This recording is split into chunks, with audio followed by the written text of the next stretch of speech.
I'm Councillor Frederick. I'm the chair of the committee. Just go through our agenda and just some formal announcements to start off with. The meeting will be recorded and on webcast. I'm to advise that this meeting will be webcast for live or subsequent broadcast by the council's internet site and also on YouTube, I understand as well. So we're now on YouTube stars, perhaps. Maybe not. And that members of the press public may record and take photographs except where there are confidential or exempt items. So I am not expecting any exempt items today. Declaration of interest. Members are reminded they must declare all relevant pecuniary and non-pecuniary interests arising from any business to be discussed at this meeting. If a disclosable pecuniary interest is declared, a member must not speak or take part in that agenda item.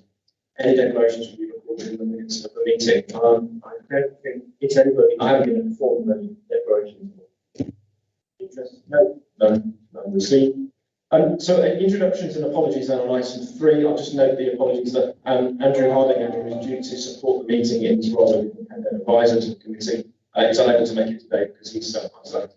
So he will not be with us, and that will impact one of the agenda items later on, which is the appointment of the independent advisor, who's going to introduce himself to us. So we will not be taking that item today. And I know that Councillor Actor will be joining us. He's on the way, that's been held back by travel delays. So if I could ask members of the committee to introduce themselves, starting with Councillor Brown. Good morning, Chair. Councillor Simon Brown, Conservative member of the It's Councillor Marion Jenkins, Conservative member for the Agreed. Councillor Hedgeman, Labour Councillor for the Board. Councillor from Legal. George Brighton, Labour Councillor for Bleak Farm and Tar Cross Ward. Councillor Paul Tilsley, Liberal Democrat for Sheldon Ward. Thank you, everybody. And Councillor Actor will be joining us shortly. So then item 4, mentioned about exempt information, possible exclusion of the press and public. Whilst we don't have anything specifically on our agenda, members may or request from the floor to move us into a confidential item. If that is necessary, we need to consider the process we do use that is to consider whether any matter on the agenda contains exempt information within the meaning of section 100L of the Local Government Act 1972, and where it is considered that the public interest in maintaining the exemption outweighs the public interest in disclosing the information for the reasons outlined in the report. And if so, to formally pass the following resolution that in accordance with Schedule 12A of the Local Government Act 1972 as amended by the Local Government Act, Access to Information Variation Order 2006, the public be excluded from the meeting during consideration of those parts of the agenda designated as exempt on the grounds that it is likely, in view of the nature of business to be transacted, or the nature of the proceedings, that if members of the press and public are present, there be disclosure to them of exempt information. Can I get that motion seconded? Second. Colleagues, I will take that as agreed. Then in which case we move on to the minutes of the last committee meeting from the 29th of June. The colleagues have had sight of those minutes and whether or not they are any issues arising or indeed to agree with those minutes. I want to see if there are any issues or corrections or clarifications with regard to those minutes that members want to read. In which case, can I propose that those minutes are accepted? Colleagues. So it's item 6, which was the appointment of the independent advisor. We will take that at the next committee meeting. And then that moves us straight on to welcome Councillor Francis, who is the Cabinet Member, Education, Skills and Culture, to give us a discussion, to lead us through a discussion of her portfolio, how you're managing how you can assure this committee that you're managing risks, you're managing other challenges and any other issues that come forward, particularly with regard to businesses committee and to that, also the external auditors. Thank you, Chair. So, over to you, Councillor Francis. Thank you, Chair. So if you, the way we do this, you just give us a talk about it, and then we invite you to invite officers in to maybe talk about specific things, and then the committee will come to you with questions. Thank you. Okay, good afternoon, everybody. As Chair said, I'm here today to provide members of the committee with assurances and updates on the risks highlighted within the which I understand is already being circulated to you.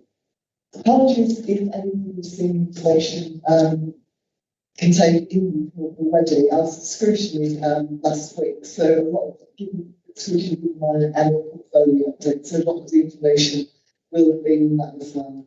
I'm very, very pleased. First time we met in the flesh, actually, to have on my right my colleague Kevin Compton, who is the interim director of education and skills. We've spent a lot of time in the past 6 months or so with any of these virtual meetings, so it's really, really thank you. And something's doing very kindly with my slide, so thank you very much for that. So I'm going to move on to my slide 3, which is the school financial deficits.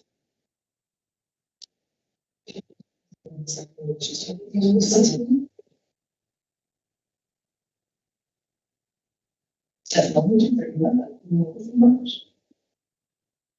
it's a slightly late on the sort of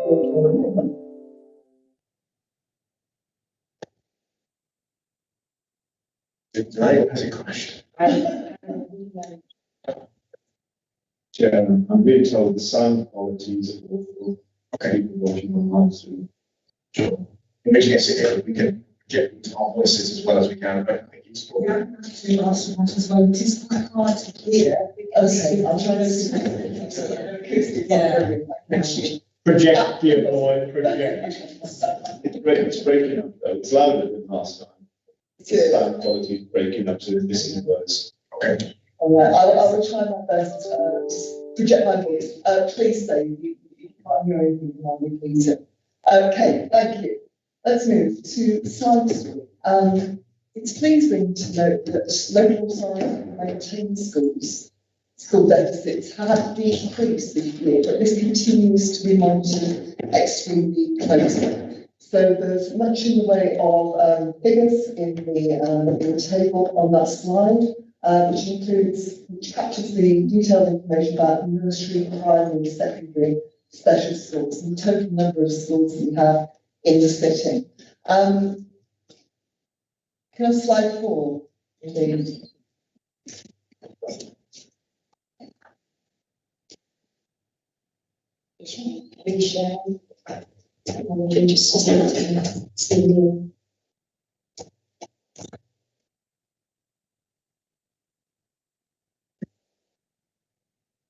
Thank you. Slide 4 has focus on school places, and the first one addresses the issue of school places in primary schools. We worked to address the issue of surplus primary school places, and that work will continue. The focus is on keeping schools financially viable, reducing waste, and keeping spend per pupil up, increasing the proportion of pupils in good or outstanding provision, better targeting capital resources, and improving the overall condition of the building stock and our school estate. Uncertainty over the data means that a cautious approach is required to remove places on a permanent basis. However, it may be necessary to take out 1,000 reception places across the city over a period of time to keep to an overall level of 10% surplus. A webinar took place with primary schools and officers, and they continue to engage with Primary Forum on this particular issue. Next slide, please.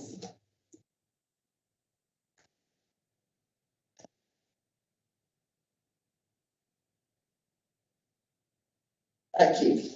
The position reported has changed due to significant demographic changes in the city. And in this, we include the impact of Brexit and a reduction in net migration to the city. Officers are revisiting their projections based on the demographic changes, but it is likely that fewer additional places will be required in the secondary phase. The proposed solutions will change, and there is likely to be more of a focus on temporary solutions. So by that we mean that it might be bulge classes rather than more permanent arrangements. This is not limited just to Birmingham, just to our city. And the Department for Education are working closely with local authorities across the country. Next slide, please.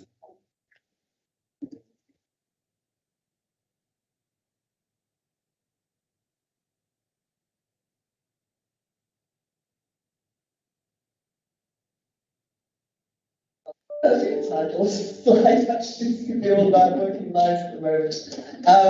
Limitations of IT infrastructure. Progress to date includes the formation of a cross-directorate IT governance group.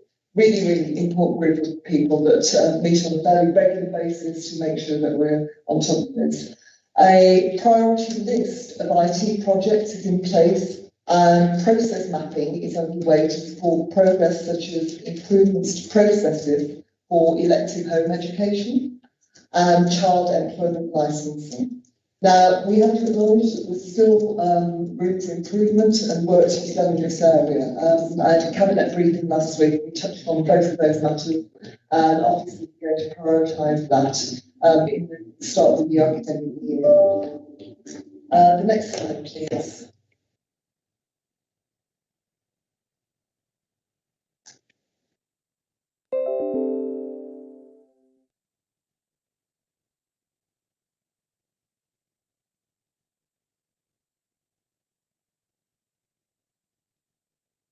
This slide focuses on Birmingham adult education. I'm delighted to report that Birmingham Adult Education Services met its 2020-21 funding allocation for the Adult Education Budget Grant from the West Midlands Combined Authority in an especially challenging academic year due to the pandemic. Consequently, there is no clawback for 2020-21. In keeping with DfE guidance for adult education providers, BAS has continued to successfully deliver virtual programmes since 2020. This has been really important across the city, particularly to engage with those learners who are more hard to reach. So I'm really pleased with that. Face-to-face learning grew significantly in the summer term, although learner hesitancy and the need to observe smaller COVID compliance teacher-learner ratios means that in-class learning is markedly down on previous years before the pandemic. No surprise there, given the way we've had to work and operate in the past 12-15 months. Unfortunately, a reduction in learner fees and other non-public funded programmes in the open market have resulted in a decrease income stream, but we will be addressing that as the new academic year begins in September. Increased costs associated with COVID in service delivery and ways of working for staff have been absorbed by BAS, which is entirely self-funding, meaning it receives no core funding from the council. So I'm here to share with you, please, that through prudent management alongside enhanced and innovative learner engagement, the service remains debt-free and close to 10,000 enrolments in 2020-21. And I think this bears testimony to the commitment and dedication by all the staff in supporting the economic and social renewal for residents in our city. Many of those residents are based, as you're probably aware, in the most deprived areas, suffering the worst examples of economic and social deprivation. Thank you. The next slide, please.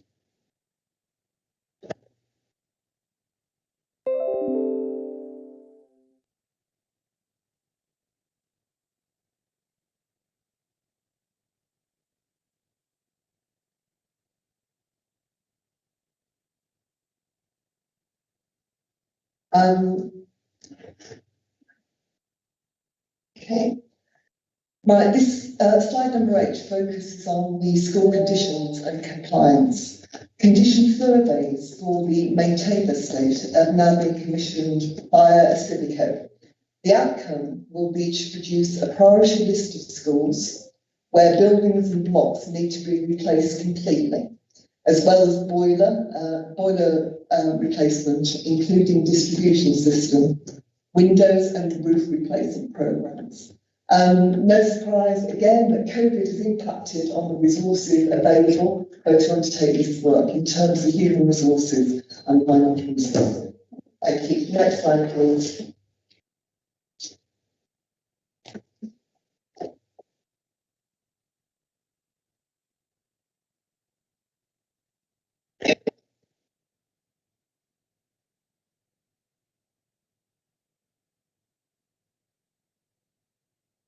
Slide 9 focuses on academy conversion. I'm pleased to report that the cross-directorate working has improved in this area, and we are now in a much better position to ensure that the local authority is not picking up unnecessary costs relating to staffing restructures. Newly formed project boards comprising key stakeholders, including a cross-section of Birmingham City Council disciplines, are supporting this work. Next slide, please.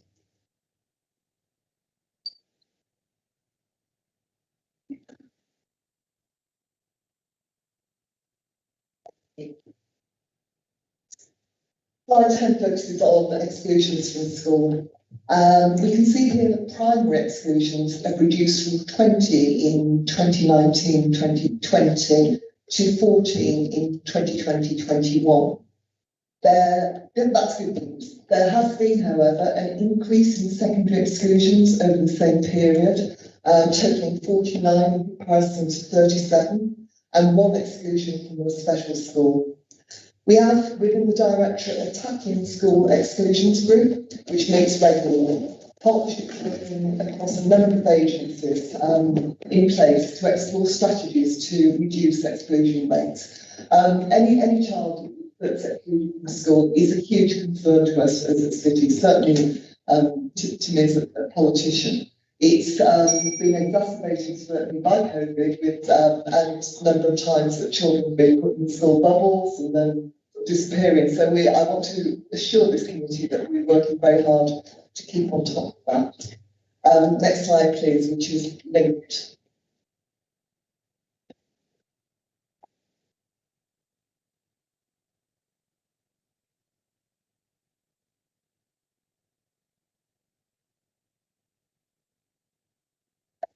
The next slide focuses on children certainly missing education. As I've already identified, there is a strong partnership approach underway here. For example, the council has a formal protocol which supports work with UK border agency staff, and that includes staff at Birmingham Airport, which focuses on cases with established safeguarding concerns. About 20% of children missing in education referrals have at some point been known to the Children's Trust. The Children Missing in Education team work closely with the Trust and, for very good reasons, prioritise work with vulnerable children. There are a higher number of children missing in education referrals received from primary age children. Then for secondary, comparative analysis there is 63% in comparison to 37% in the first term of 2020-21.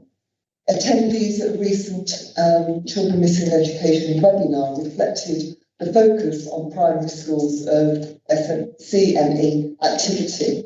So the Children Missing in Education figures reflect an increase over the period, aside from the reductions that we saw in 2018, with those 2020 figures reflecting the increase in referrals, including for those children believed to be abroad, resulting from the COVID context. Children Missing in Education reporting and accounting arrangements have subsequently been reviewed. I'm pleased to be able to report that significant temporary support has been put in place to bolster the team, and this has led to improvements in the team's performance in tracking and monitoring children. Next slide, please.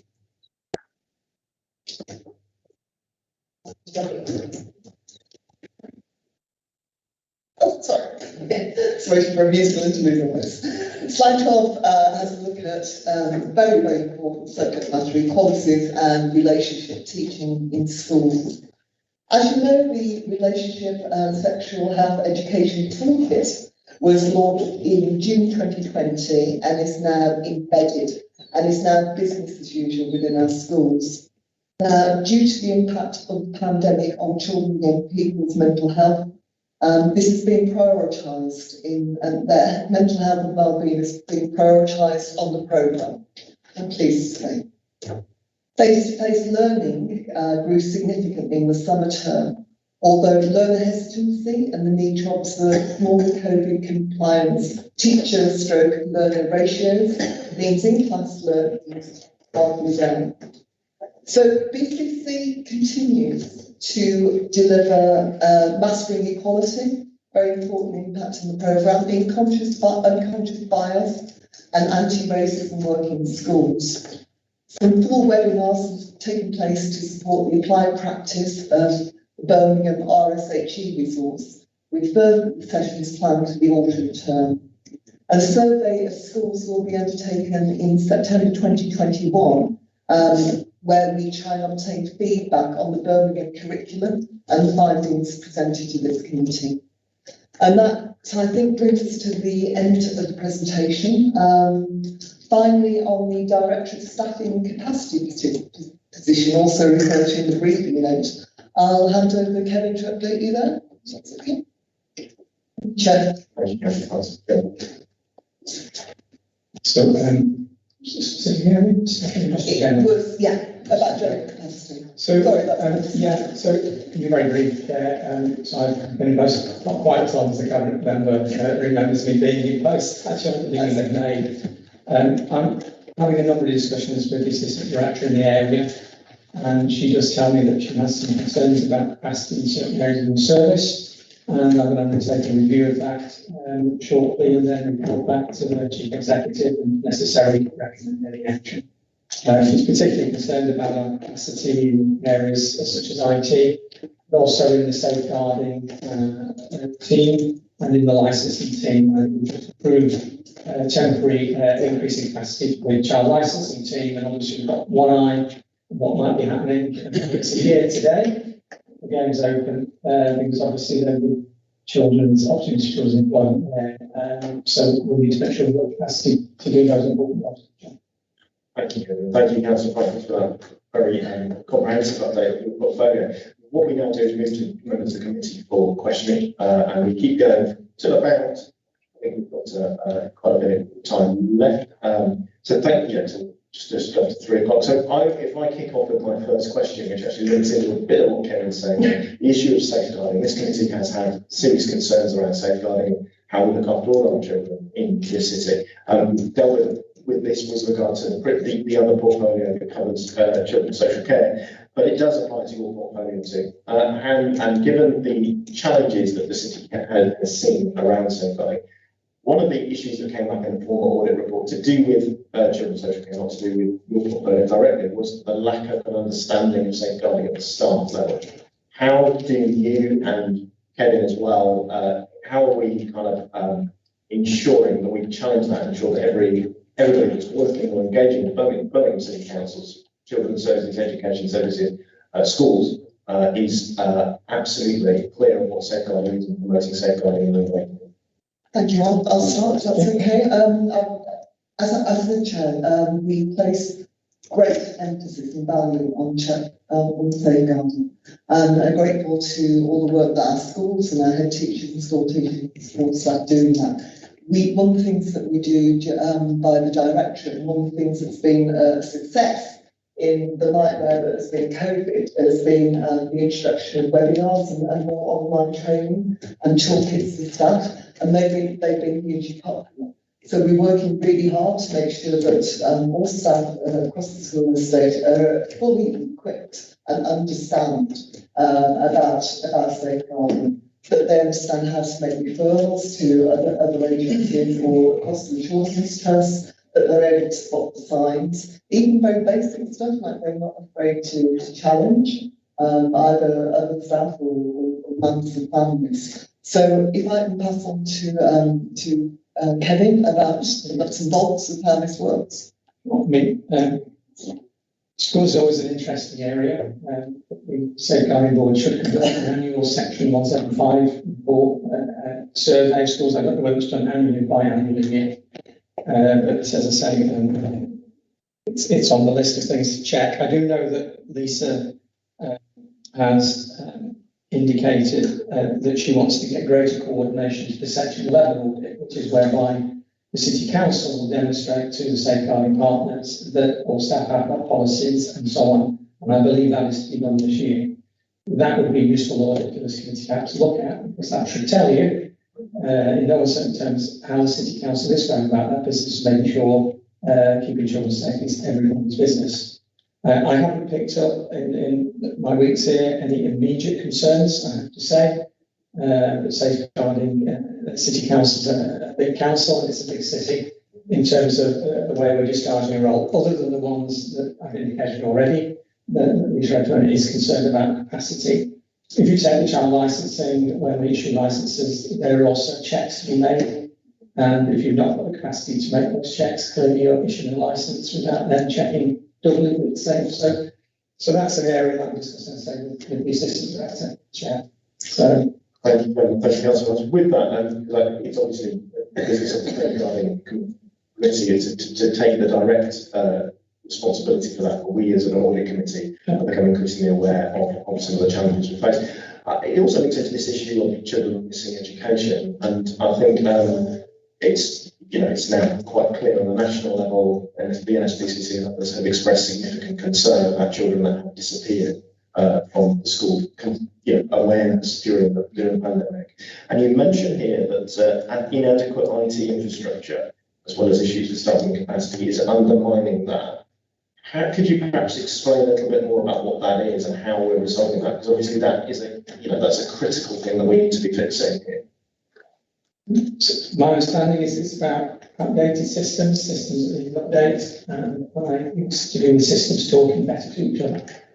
But City, we do have the MASH, we do have the relationship with Children's Trust, where great information is shared. And of course, there's children missing education and there's children missing. Yeah. And of course, we do know through our monitoring exclusions, exclusions is one factor that in nearly all the cases identified by the national panel, when they did a review of children getting into county lines, for example, the one common factor from all of them, they had been excluded from education. So, like in any authority taking this seriously, I like the phrase "doing better what we already do well." And I know, chatting to the chief executive of the Children's Trust, there's no place. There's regular dialogue going on between officers about the interrelationship between those groups of people. So I know, so Lisa is putting together a business case for improvement in ICT, and so it will help to have a better system. Now, when do we think we can get to grips with the numbers and the improvement journeys that we've got to go on? So once that... I don't have the numbers to hand, but I can give a written reply, Chair, if that would help, because we do have the numbers. Of course, sometimes you're in the territory, you don't know what you don't know. For example, if a child has been elected to home education from birth, we never know if this is an anomaly in the system, because they've never been on a school roll, we never pick them up. So, there's always that. But between ourselves and the police, working together, generally they get quite hands on children's education. But I'll get the figures. I can probably find them on the computer. Thank you. If I may come back to it, we know that we've seen an increase in the numbers of families wanting to home educate their child or children, which is a legal term for any family or parents. So we are having to put resources in place to make sure that those families completely understand what we require from them in terms of properly educating. That has been exacerbated slightly by COVID, and literally not being able to complete the number of home visits that we might have expected to do in the normal year. The other thing that I wanted to mention, we touched on very briefly, is the issue of how children are employed, and there are sorts of good and bad in this. I did a briefing from child licensing officers last week, And one of the things that happens in Birmingham is it's a very interesting city. So we get we're absolutely inundated with people who want to make films and programs here, and they want, child and young people as actors and bit part players, all the rest of it. So there's actually quite a lot of process applications to get through there. That's the good side of things. It can be very positive both for the city in terms of our local economy, and it can be a fantastic experience for children, if they're on stage or they're going to be filmed. But we do have to be very careful that those who want to do that and the chaperones that are involved are very clear about what their duties are and what their roles and responsibilities are. The backside of that, in terms of children in employment, is that we know in the past 12, 15 months as a result of COVID, and as a result of youth services not being able to operate as effectively as they might be able to because of distancing. But we notice that some children and young people have been more exposed to sexual exploitation, to gangs, to running and all the rest of it. We absolutely have to continue to be on our guard about that and to make sure that we are working very closely with our colleagues in the Children's Trust and with police and with social services to make sure that we can offer targeted support to those most in need, to those most in risk. That's okay. Thank you, Councillor Francis. So if we can name the two actions, my questions are the numbers with regards to children missing in education and children missing in general. And in the Audit Committee would very much value the audit of safeguarding that you're currently on. I'm excited about. Colleagues, Councillor Tilsley has indicated, please indicate. Thank you, Councillor Francis. We have obviously, and education has gone through a very, very difficult 15 months, and it has been particularly difficult carrying out our corporate parenting responsibilities with children being home educated. But it is the children missing education that I'm particularly concerned about, and the tracking and the monitoring. And one area that I've been consistently concerned about for many years is child rights. Now, you mentioned the airport. We're quite good at monitoring those coming in. We're not so adept at times on monitoring our exports, as it were. Now, all right, there is very little traffic going out of Birmingham Airport at the moment. As a non-executive director, I can testify. However, you will be aware of the Spoons project that we have at Birmingham Airport. And I wondered whether you'd like to expand on that, because it is one area where young females who feel that they are vulnerable and are being taken away for ulterior motives. And this week would have been the highest number of children going away. And it would have been a major risk factor at the airport. And I wondered whether you'd like to tell us about the arrangements. It is a deeply worrying issue, and one that we literally never stop thinking about or trying to do something about. I think one of the things that we've got better at, but there's always room for improvement, better at sharing intelligence and creating conditions whereby people can approach us and tell us what's going on in their interfering. I'm hoping that when we emerge out of COVID, that the figures that we have to be worried about aren't as bad as we think they might be. But can I bring Kevin in on this as well about spoons? Yes, so in terms of working with the airports, I'm reading what I've got is the report, annual conversation report. Yeah. So the city benefits from, there's a memorandum of understanding signed with the airport 2019, covers data exchange between the service and the border force and the chair is work with the Children's Trust, where CLE have no social care.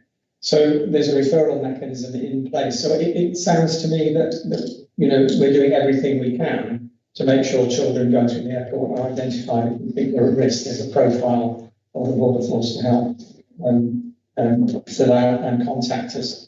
And then the CME team carrying out what they describe as regional inquiries, because obviously, we are bound by laws, so we can't just march into people's houses. We have to have a reason. Generally, safeguarding is the pretext for us asking questions.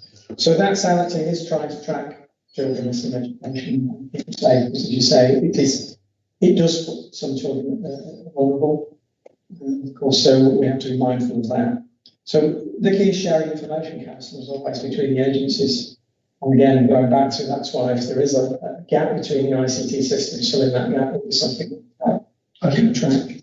For colleagues who perhaps don't know about the Spoons project, if a young girl feels that she is vulnerable and is being taken out of the country for an ulterior motive, the idea is that she puts a spoon in her underwear, and as she goes through security, it will alert. She's then taken back and put through again. If it still alerts, she's then taken on one side, and she's interviewed by senior staff who've got a safeguarding responsibility. And I'm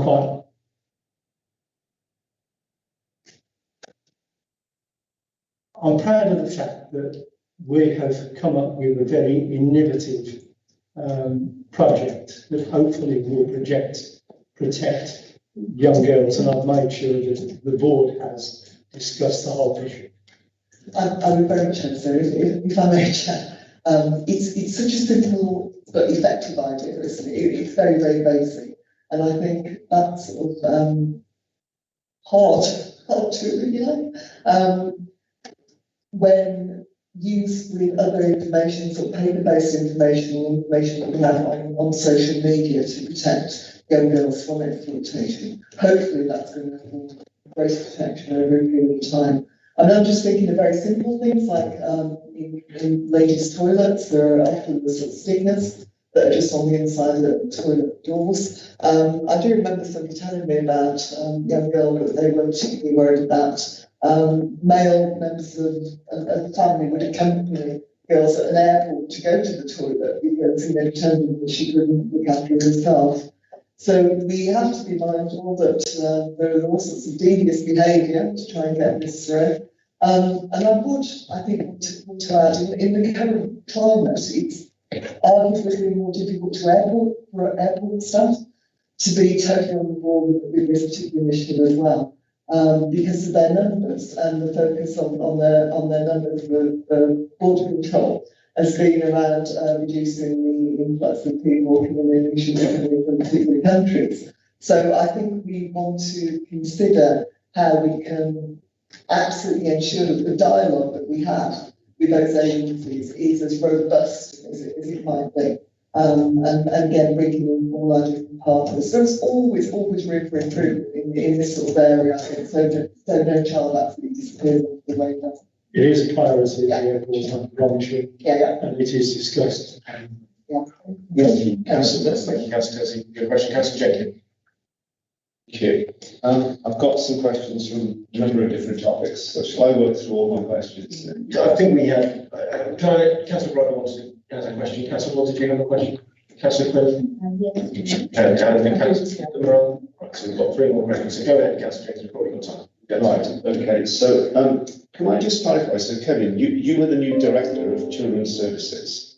I'm the interim director, councillor. That was going to be my next question. Are you a contractor or an employee? So I assume you're a contractor.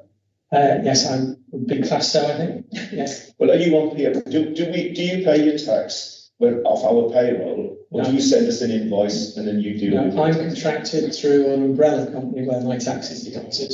Got you. And what's the daily rate that we're paying for your services? Councillor Jenkins, need to kind of make the question related to the portfolio, the issue of accounts. We've had a discussion, we need to come into the accounts. So we're here to ensure the city's getting value for money. We are the Audit Committee, and most of what we've heard so far doesn't relate to that. This question relates directly to the value of relate to the portfolio holder. We're here to ask questions of the portfolio holder. When the portfolio holder for finance and resources appears before us, because I think that question. No, this is the portfolio order for education. This is her director. I'm asking how much are you paying him per day on an interim basis? The issue of staffing is controlled through the personnel department of the City Council, not through the cabinet mandate for education and children's services. Okay, so we are saying then that me as a member of Audit Committee cannot legitimately ask how much we are paying a contractor on a daily basis to run this department. You can ask that to the relevant officer, and if the chief financial officer were here, then it would be appropriate to make that question of the chief financial officer. But I don't believe it's appropriate to ask that question of the cabinet member who may not have the answer for that because they're not involved with the employment aspects of direct employment aspects and wages of staff, or indeed the individual themselves. So what I will do, my offer is to take that question and to get a written response to that question from the chief financial officer. Okay, okay, I appreciate we're not going to get an answer, but you cannot seriously suggest that the person in charge of the department doesn't know how much the director is being paid. So cabinet members would not know, as far as I'm aware, the salaries of the individuals, because it is within the remit of the chief executive. It's the staff side of the council. We're not involved in any way, shape or form in the employment of the council. So it's not a salary, remember, Chair. This is a contractor's invoice. Chair, Cabinet member knows the grade at which an officer is appointed, therefore knows the salary scale. This isn't a salary, this is a But contractor's you invoice. know the equivalent of this. So, Chair, we have, if where this is a private, part of the private, Chair, I'm happy to explain that. So my personal income is private to me. Right, but I can understand your question, Council, and I have no hesitation of you having knowledge of that in the right way, Chair. Okay, I understand we're not going to get the answer, but so you understand, Kim, the problem we've got here is that, I don't know if you know this fact, but in your position, we've had 7 directors and 6 deputy directors in 9 years. And what tends to happen at this council is that having worked our way through a number of salaried employees, we then bring in interims to do the job, who often cost 2 or 3 times as much as it would be if we were employing that person. So I think the taxpaying voters of this city are entitled to know how much it is costing us to sort out this mess which has been created by this administration. So can I just take that through? So what we've agreed here is we're not going to ask the specifics. We're going to ask for, the final question there strikes me as a summary, legitimate question. How much is the overall cost of this situation that has occurred? Okay, well, I'm saying as a member of Audit Committee, I want to see the contract. And I will need to take it. I currently don't have. Can I take advice on that, please, from the city solicitor's department as to whether or not that question is in order? I would need to see the contract. You need to see it, so. My advisory chair. Okay, so I'm happy to do that if that helps council check. Okay, let's move on to the second question. I think we've made the point there. I appreciate that we have a split of responsibility, but obviously as far as SEND is concerned, special educational needs includes in the name, and your portfolio includes education.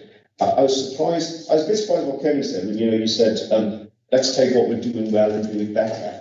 That's quite an odd statement when you look at what Ofsted had to say, that we were failing in 12 out of 13 areas. This was an improvement plan that we've been on, an 18-month improvement plan that we've been on for 30 months. And we're failing really badly in 12 out of 13 of those disciplines, one of which was leadership. And my question really to you, in the nicest possible way, I mean, I appreciate you're a councillor with a 25 grand uplift because you have a portfolio. Are you up to sorting out this huge issue that faces the city as far as the education of our young people are concerned? And I'll just quickly move on to my final question, if I may.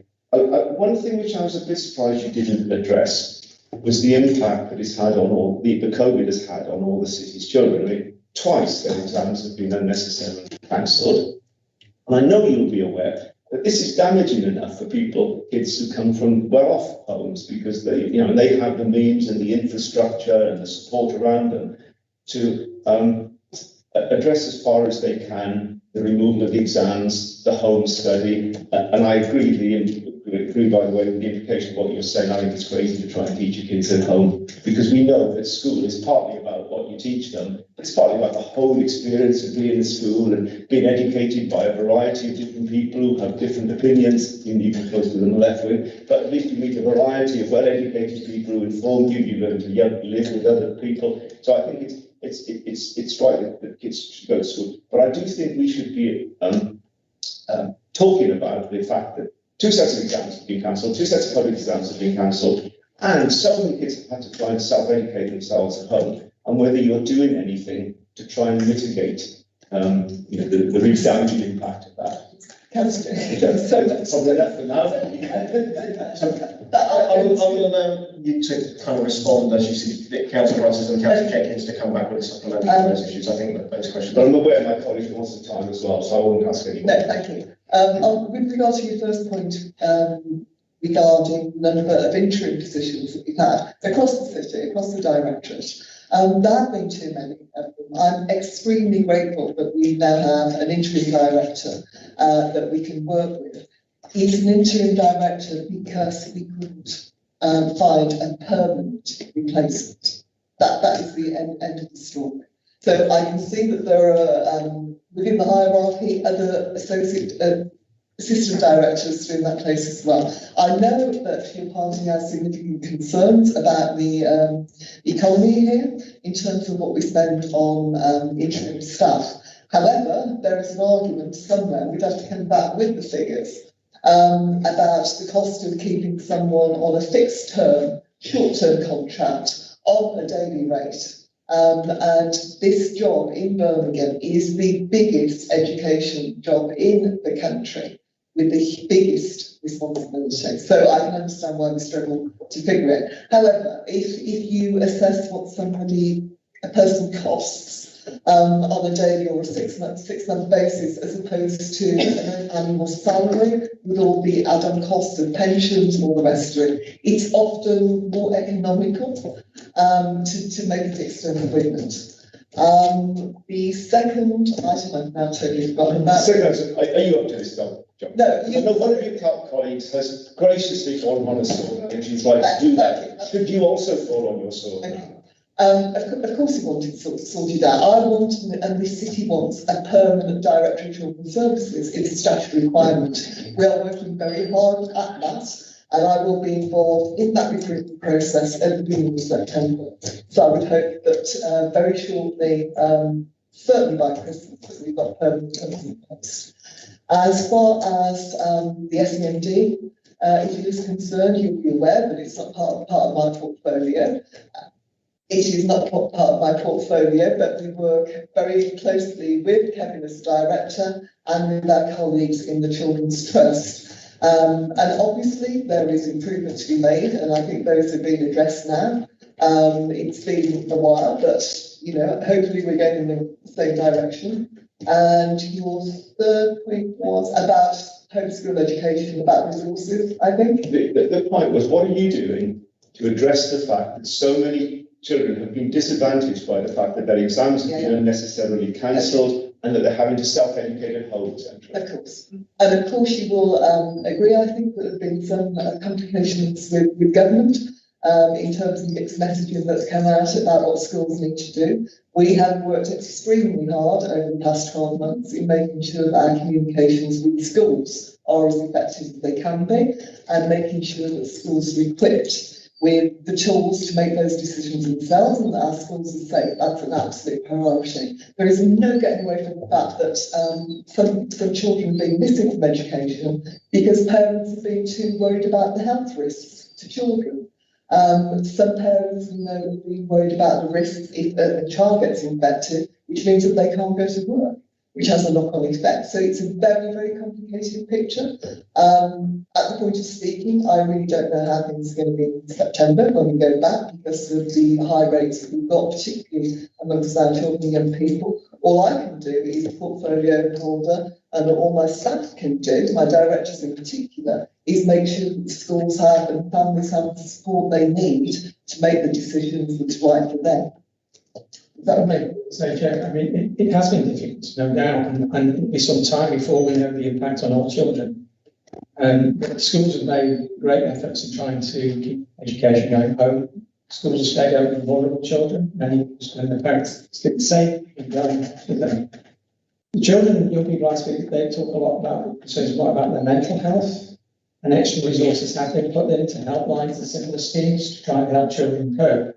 But it's going to be some time, we know it has been a pandemic with severe consequences. So actually, I knew coming back to Birmingham, I did 9 years here in the 9 very good years here in the 90s, in Timber House, doing various things. You know, the evidence I see is the same I've seen with the other two authorities I work closely with, is that, you know, a lot has been done to try to ameliorate the impact on children. Nevertheless, as I say, some time before we know. The mental health issue I would flag as the one that most professionals are concerned about. As I say, that's why extra resources going in, and that's why the additional discussions with the CCG going forward about what we do as schools reopening. Thank you, Councillor Francis. Thank you, Kevin. Thank you, Councillor Jenkins, for your question. Councillor Bryan. My question relates to an area of responsibility, Councillor Francis, that didn't appear in the Director's assurance statement that we were given. But it's libraries, local libraries. And obviously local libraries, and I think that you were committed to making this happen, are going to play a vital part in having in them services wider than a library that are going to be for the benefit of the local community. And I'm thinking particularly in relation to, for example, employment and young people, but not just young people, older people as well, who have got employment difficulties, particularly related to what we've been going through over the last 2 years. So I'm wondering what progress is being made in relation to that, because I would see that as a big risk if we can't make that local library service happen. I think that it's going to have a knock-on impact for the services that we need to give access to the local community to. That was the first question. And the second, you've touched on the issue of home education and how that has expanded considerably, I think, right across the country, obviously in Birmingham too. And I would like to know, what are the council's governance responsibilities in relation to home education, home educators? Can you think? Yeah, so it is the parent's right to educate at home. It's a legal entitlement and there are strict guidelines. The authority's role is, in essence, trying to support those parents. But we do have a duty to check the fitness of the education. So we will make contact with the parents home educating. We will talk to them about what education they're providing, what their curriculum is, for want of a better word. And we'll make an assessment of whether we think that's adequate enough. There'll be conversation and support. In the circumstances where we find that the HE did not just it is possible for the authority to survey a school attendance notice and go down the legal route. And there was a slight change in the legislation, I think about a year or so back, in which that EHE on its own is not a safeguarding issue. We make that absolutely clear. Many parents do EHE with their children, this is their right and they do it. But they did change the legislation to create a circumstance that if we were getting very, very, very low levels of cooperation, worryingly low levels of cooperation, not able to see the children, for example, that can be a safeguarding. I think that's strengthening parents. There's been a lobby around this legislation for many, many years, and it's one of Britain's to and fro things I would describe, because there's many support it as those who think it should be slightly more regulated. But that's the current situation. I think that slight strengthening of the regulations has helped, particularly in circumstances where there have been safeguarding issues, which are few in terms of those you mentioned. There are other ways of working with parents that sort of bridge between EHE and mainstream school, and there's sorts of projects and things. Again, I've seen elsewhere. I think it is this rise in numbers during the pandemic that is alert and feels like an alert. It'll be interesting. I should imagine there will be a slow return. Are some of those, actually during COVID when the schools reopened and parents are back confident that the school system, but that's the question. I think if I may add to that, I don't like using sort of hearsay, but I've read reports and issues in the press recently about an increase in home education children being partially informed by parents white collar working parents who've actually found it easier to home educate children as opposed to doing a school run every day.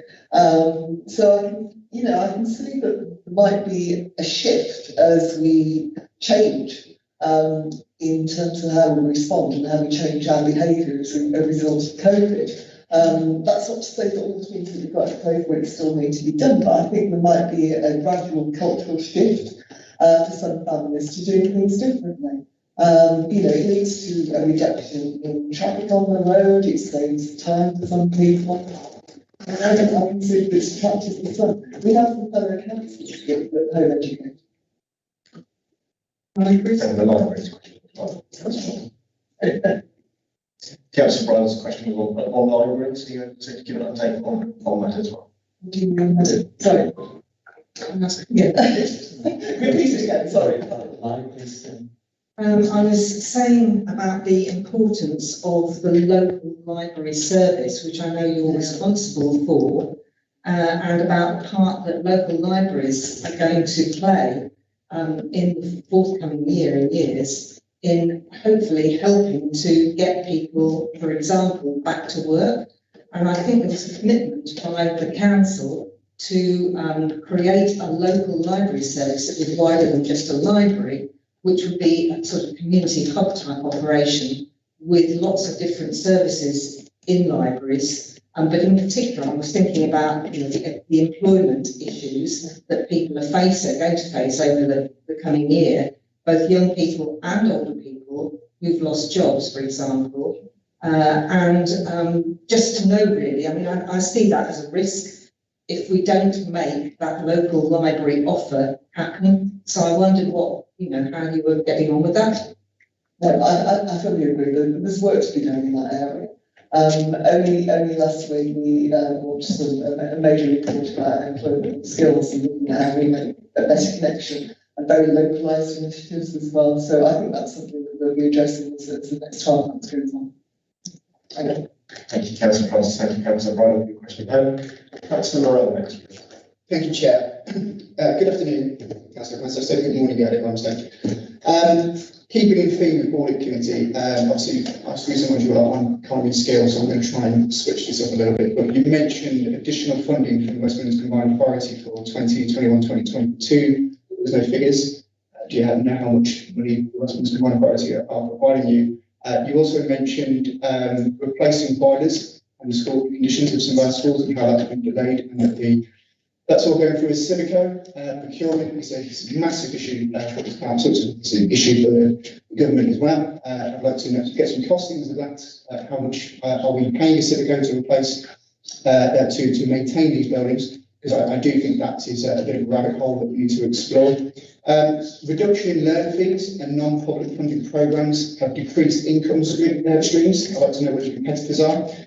This is something I've talked about on the scrutiny committee about online education, free markets, and the landscape of education in this country is changing quite drastically. And that leads into IT infrastructure, digital inclusion. What is your portfolio doing about particularly when it comes to adult learning? During the pandemic, obviously, a lot of people have been doing more stuff with laptops and what we're doing to get laptops into people's hands. And increasing homeschooling, again, no figures. I'd like to know, not just during COVID-19, but themselves, it's a parent's right to teach a child at home. I'd like some figures on that, and how much has COVID influenced that moving forward. And finally, really big topic close to my heart is school exclusions. You probably know I was going to talk about it being somebody who dropped out of school. I didn't get expelled, so they tried their best to keep me.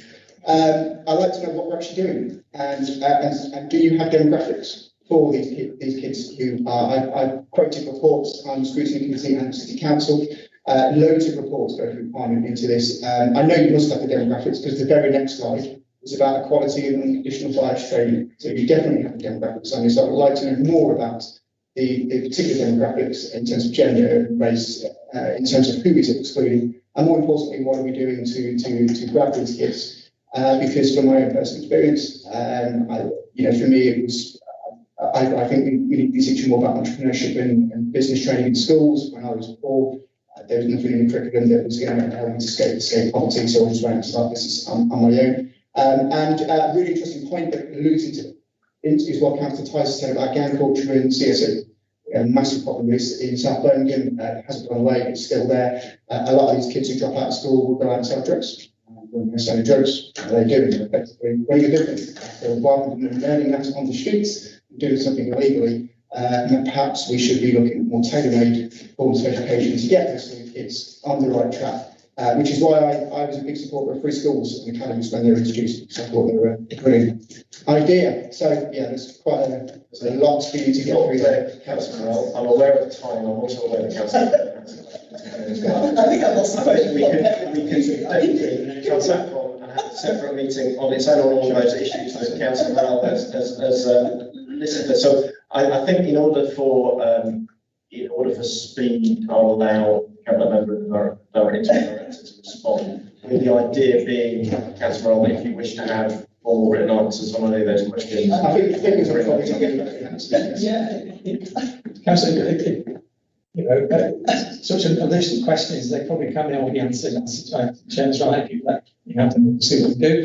EHE figures, and again, I'm rapidly through all of my performance stuff, so I'll see if the EHE figures that I have in this report there were 2,066 EHE in February 2020, and that had risen during the pandemic to 2,449. That's February 2021. So we do know those figures, but unfortunately, that age I can't carry them all around in my head at one go. So that was the figures reported in the report to Ofsted. There's quite a lot of information about what was done, about that, services offered, including the career service getting external funding from, I'm told, Careers Enterprise Company, and they've been contacting the EHA families and offering career support. I think, sometimes the city is doing things we should look at and say, we're doing our best. We should be proud of what we're trying to do on that in that situation. So, trying to just get that balance. So there's the EHE figures. I mean, the rest we can speculate. I agree with you. The issue of county lines is a national issue. And sadly, children get involved in county lines come from all school settings, which is sad. And I think it's a major challenge to us. I've worked in other parts of the country where special operations have been trying. But, for me, it's probably doing more to get the organisers, getting the perpetrators, the children as victims, that then become drawn into it. So I think there's a lot to do. Again, I've still got, I came at the beginning of May, and I unfortunately fell off a wall after 2 weeks and had to spend a week at home. A bit of a head injury. I'm still getting under the skin. So I'm not aware of any current operation around county lines. I will warrant there probably is one. It's just I haven't been briefed on it yet. So a lot of work going into that. I agree entirely with you. I've always personally liked, you look at some of the county line stuff, and I sometimes stand and some of the prevent stuff I've seen. Actually, what the gangsters do, the organisers do, is what good youth services do, because they get hold of children, they give them a perverse interest in crime. But we know sports clubs, drama clubs, being involved, Birmingham still sustains a youth service, many parts of the country don't. So I firmly believe the best way to keep children on the straight and narrow is to try and give them another interest. Councillor, the question on school boilers and Pacifico, I think that if we could put that as a written question, I think, because we are doing a briefing on wholly owned companies, I think tomorrow evening is part of that. So it might help us to understand, that might be a question we can raise there. Councillor Quinn. Yes. Thank you. My question is about the academic conversions. Most schools have been coming out of the authorities' control. So what is that we may not be doing very well. In your own views, what should we really be doing in order to keep schools under the control of the authority? And do you think we still have an opportunity to regain the control of the schools?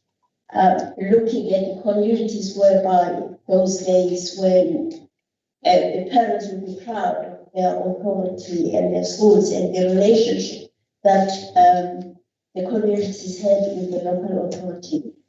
What is it that, how have we missed to the extent that we've lost the control of the schools? Thank you. Thank you. Again, I will pass over to Councillor because he has the hands-on experience. Can I just come in quickly on that? Councillor Quinn, thank you for your question. It's more of a policy question, but if you could answer it with regard to an audit lens in terms of risk management and particularly some of the issues in your presentation, that would be helpful. Okay. On academies, I'm an officer and I'm trying to remain politically impartial. It is policy, it is a national policy that academy schools can volunteer to academies, and the Secretary of State can direct schools in circumstances to become academies. That's particularly focused keeping maintained schools. The first thing is to work with every maintained school so they're rated good or outstanding or Ofsted. So good and outstanding schools, our schools, then there is no threat from that final route, which is where they would be forced to become an academy or directed to change. Other than that, it is a school's choice, and some schools make the choice effectively and become effective. Maintain schools, stay maintained, become effective. So, for me, I think the focus, given we've got such a mixed system, is that I know Birmingham is very proud of its maintained schools, so we'll work with them to make sure they're all good and outstanding. As a Director of Children's Services, I want to see children succeed in all schools. So. Also, make sure we challenge academies if we think they're failing to meet the needs of children. Do that with the regional schools function. That's become quite a confused landscape, and sorry, I get that bit of my career. The academies policy has been through all parties, hasn't it, over a period of time. So, can I just aware of this point, Councillor, which indicates you wish to come in at the end there. So, Councillor Francis, if you want to add to that, just to summarise that. Just to add that it is a priority for us to keep as many schools as we can as part of the family of schools. And we've got school improvement policies in place to make sure that we work with schools to do that. As Kevin said, it is sometimes the school or occasionally no choice if an academy director is made. However, it's quite interesting to read over the weekend about the case in Sandwell where the order has been revoked by the High Court due to the lack of inspections over the summer. But it is my priority to keep our schools in Birmingham and to support those schools to do as best as they can. Chair, this authority has tried to negotiate with the Secretary of State, ultimately decisions are made. So. Thank you. So my question is with regards to the concerns of the missing children. So because it's been such a long time and a lot of children are missing, my concerns are if they're abroad and they come back for say September term, how will we then accommodate them and have, in terms of the school spaces, will there be enough school spaces for them? And I know quite a lot of families who have gone, say, to Pakistan and India, or countries where there's been a red, Egypt, places like that, so that are on the red list, and they've been there for a significant amount of time. One family in particular has 4 children, 3 of them who attend school and 1 baby. And she's been in Pakistan since the end of January. So she intended to come back, but of course, been added to the red list, and she's quite concerned about. So a lot of families like that in parts of my ward were quite concerned about returning. Well, first of all, paying for the expenses to get back in, and then quarantining, and then not having the school space. So how are we going to be addressing those concerns, or what do you have in place for that? Thank you, Chair. We've got a very effective team who work on managing the school places, and I can't remember the percentage figure, but it's pretty high this year. We're accommodating most people's first school of choice. As ever, and particularly also this year, there will changes in particular circumstances with families, which may mean that they don't get the school they want. And sometimes I think it's an issue of communication or poor communication between the family and the provided place. So all I can ask is that as councillors, that you make sure that we know about any particular concerns that you have on behalf of your residents. And we do our very, very best to accommodate all children. We don't want any further children missing. Yeah, I just think that, just add to that, just the fact that because they're abroad and there's that difficulty of communicating, and so they're not able to communicate because of where they are, or perhaps language barriers even. So that's what's going to make it a bit more challenging, I think, this time around. I think one of the joys of having my contact with on a website, occasionally I get home and I get called, somebody says to get their child into loans and they didn't do it beforehand, or they just moved to an area and worked on the assumption that they can have a place in their local community school. It doesn't always happen, sadly, but we rest assured we do our very, very best to try and accommodate them.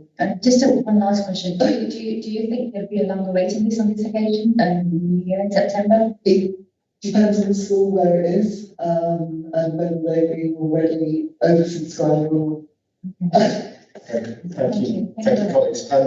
I just want to bring us to, I've let this session run on a little bit because we lost that earlier session, so we had a little bit of time in the agenda. So thank you, Councillor Francis. Councillor Jenkins, I just wanted to have advice from the Assistant Solicitor that the all interim director and assistant director costs were shared with members of the last full council in answer to a question. I think that question was a written question, and so therefore you should have access to that information.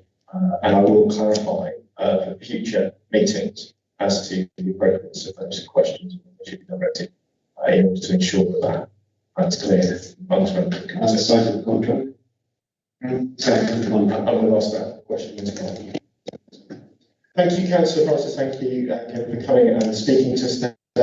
Really appreciated your time. You're staying with us. I don't know, Councillor Francis, if you're to deal with the issues. Can I just say, some of the questions today were very full, and the questions. If any members of the committee feel that they've not been properly responded to, drop me a line. I will always respond to any particular queries. I'm not going anywhere in August, so I'm happy to do that. Appreciate that, Councillor Francis. And we have got a number of, we add some of the things that have been unanswered there to our action log. And we keep in touch with you and your team to ensure those things are answered. And obviously we'll invite you again at some point in the future.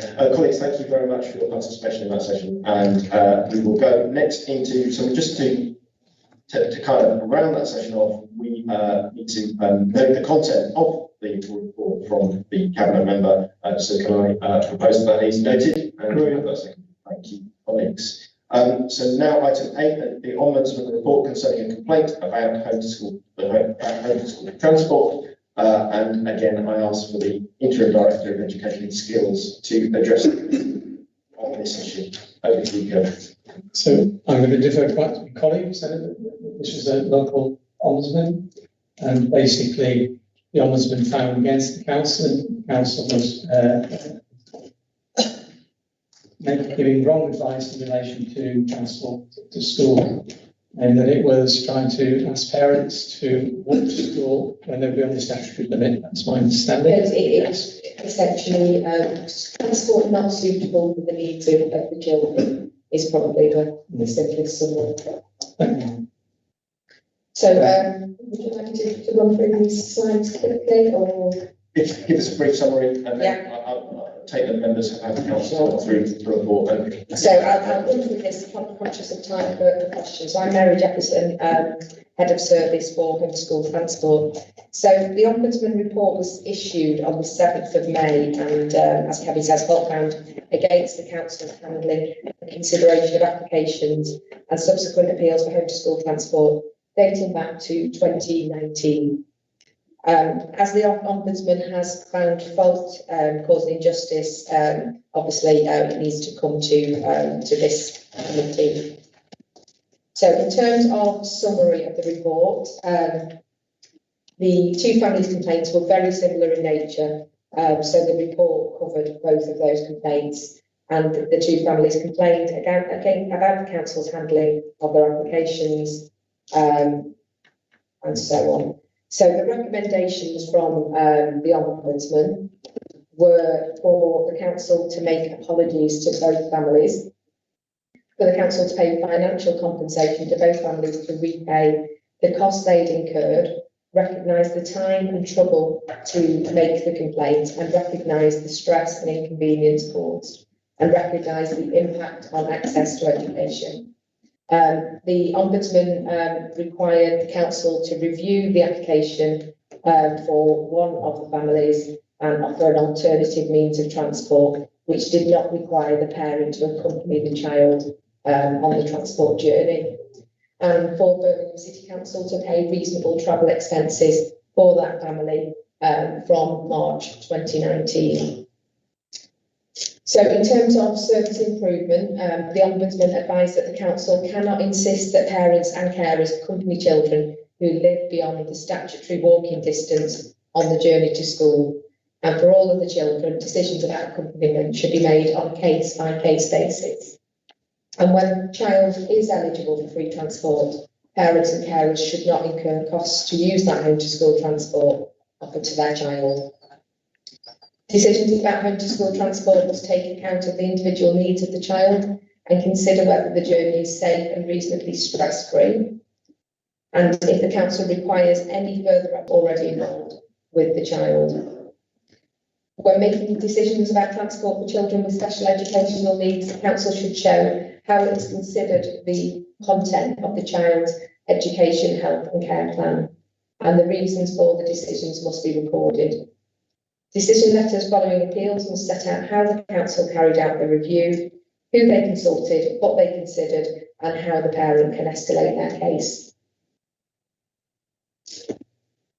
So the council agreed to all of the Ombudsman's service improvement recommendations, but in addition to that, the council agreed to review its home to school transport policy and revise it where appropriate to ensure that its approach to accompaniment reflects the statutory guidance.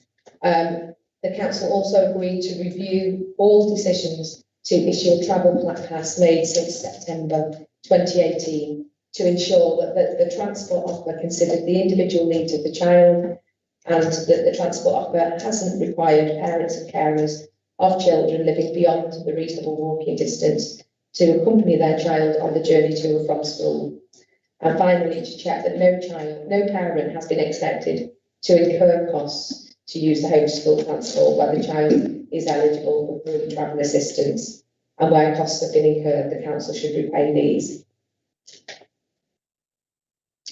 So the council's response to date, so far, an interim eligibility review manager has been appointed in order to review the existing processes and procedures and reassure that they are compliant with the statutory requirements.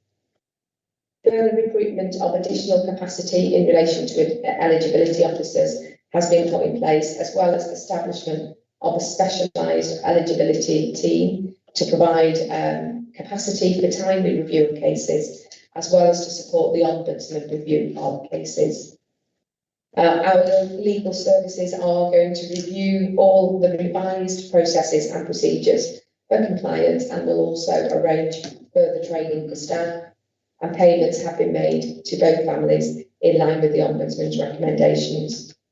Both families have received written and verbal apologies, and all potentially impacted cases going back to 2018 or the end of 2018 have been identified to be reviewed by the end of October 2021, as agreed with the Ombudsman. That's my summary from the slides. I have direct questions. Very much, Mary. Thank you. Can I ask colleagues to raise? Councillor Sorrell. Thanks. My question is a rather simple one. At some point, the council were advised by the Ombudsman of this complaint, or these complaints being registered. It is possible, therefore, at that juncture, for the council to itself have a look at the matter and decide on whether or not there is a response that the City Council could make immediately, rather than waiting for the Ombudsman to respond. The Ombudsman has now responded and found the Council guilty. So my questions are rather simple. Did the Council, at any point in the time from which it was advised by the Ombudsman that it was looking at this case, look at the case, investigate the case themselves in order to determine whether they should take immediate action? And if the Council does not do that, why did they not do that?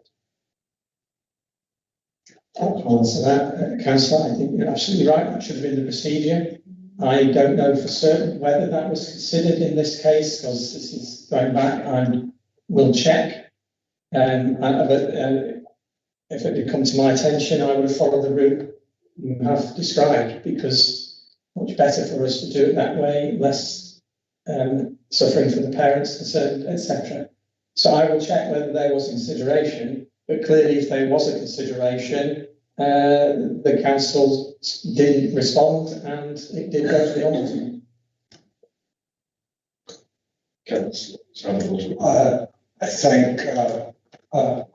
I'm grateful for that response. It's what I expected to hear.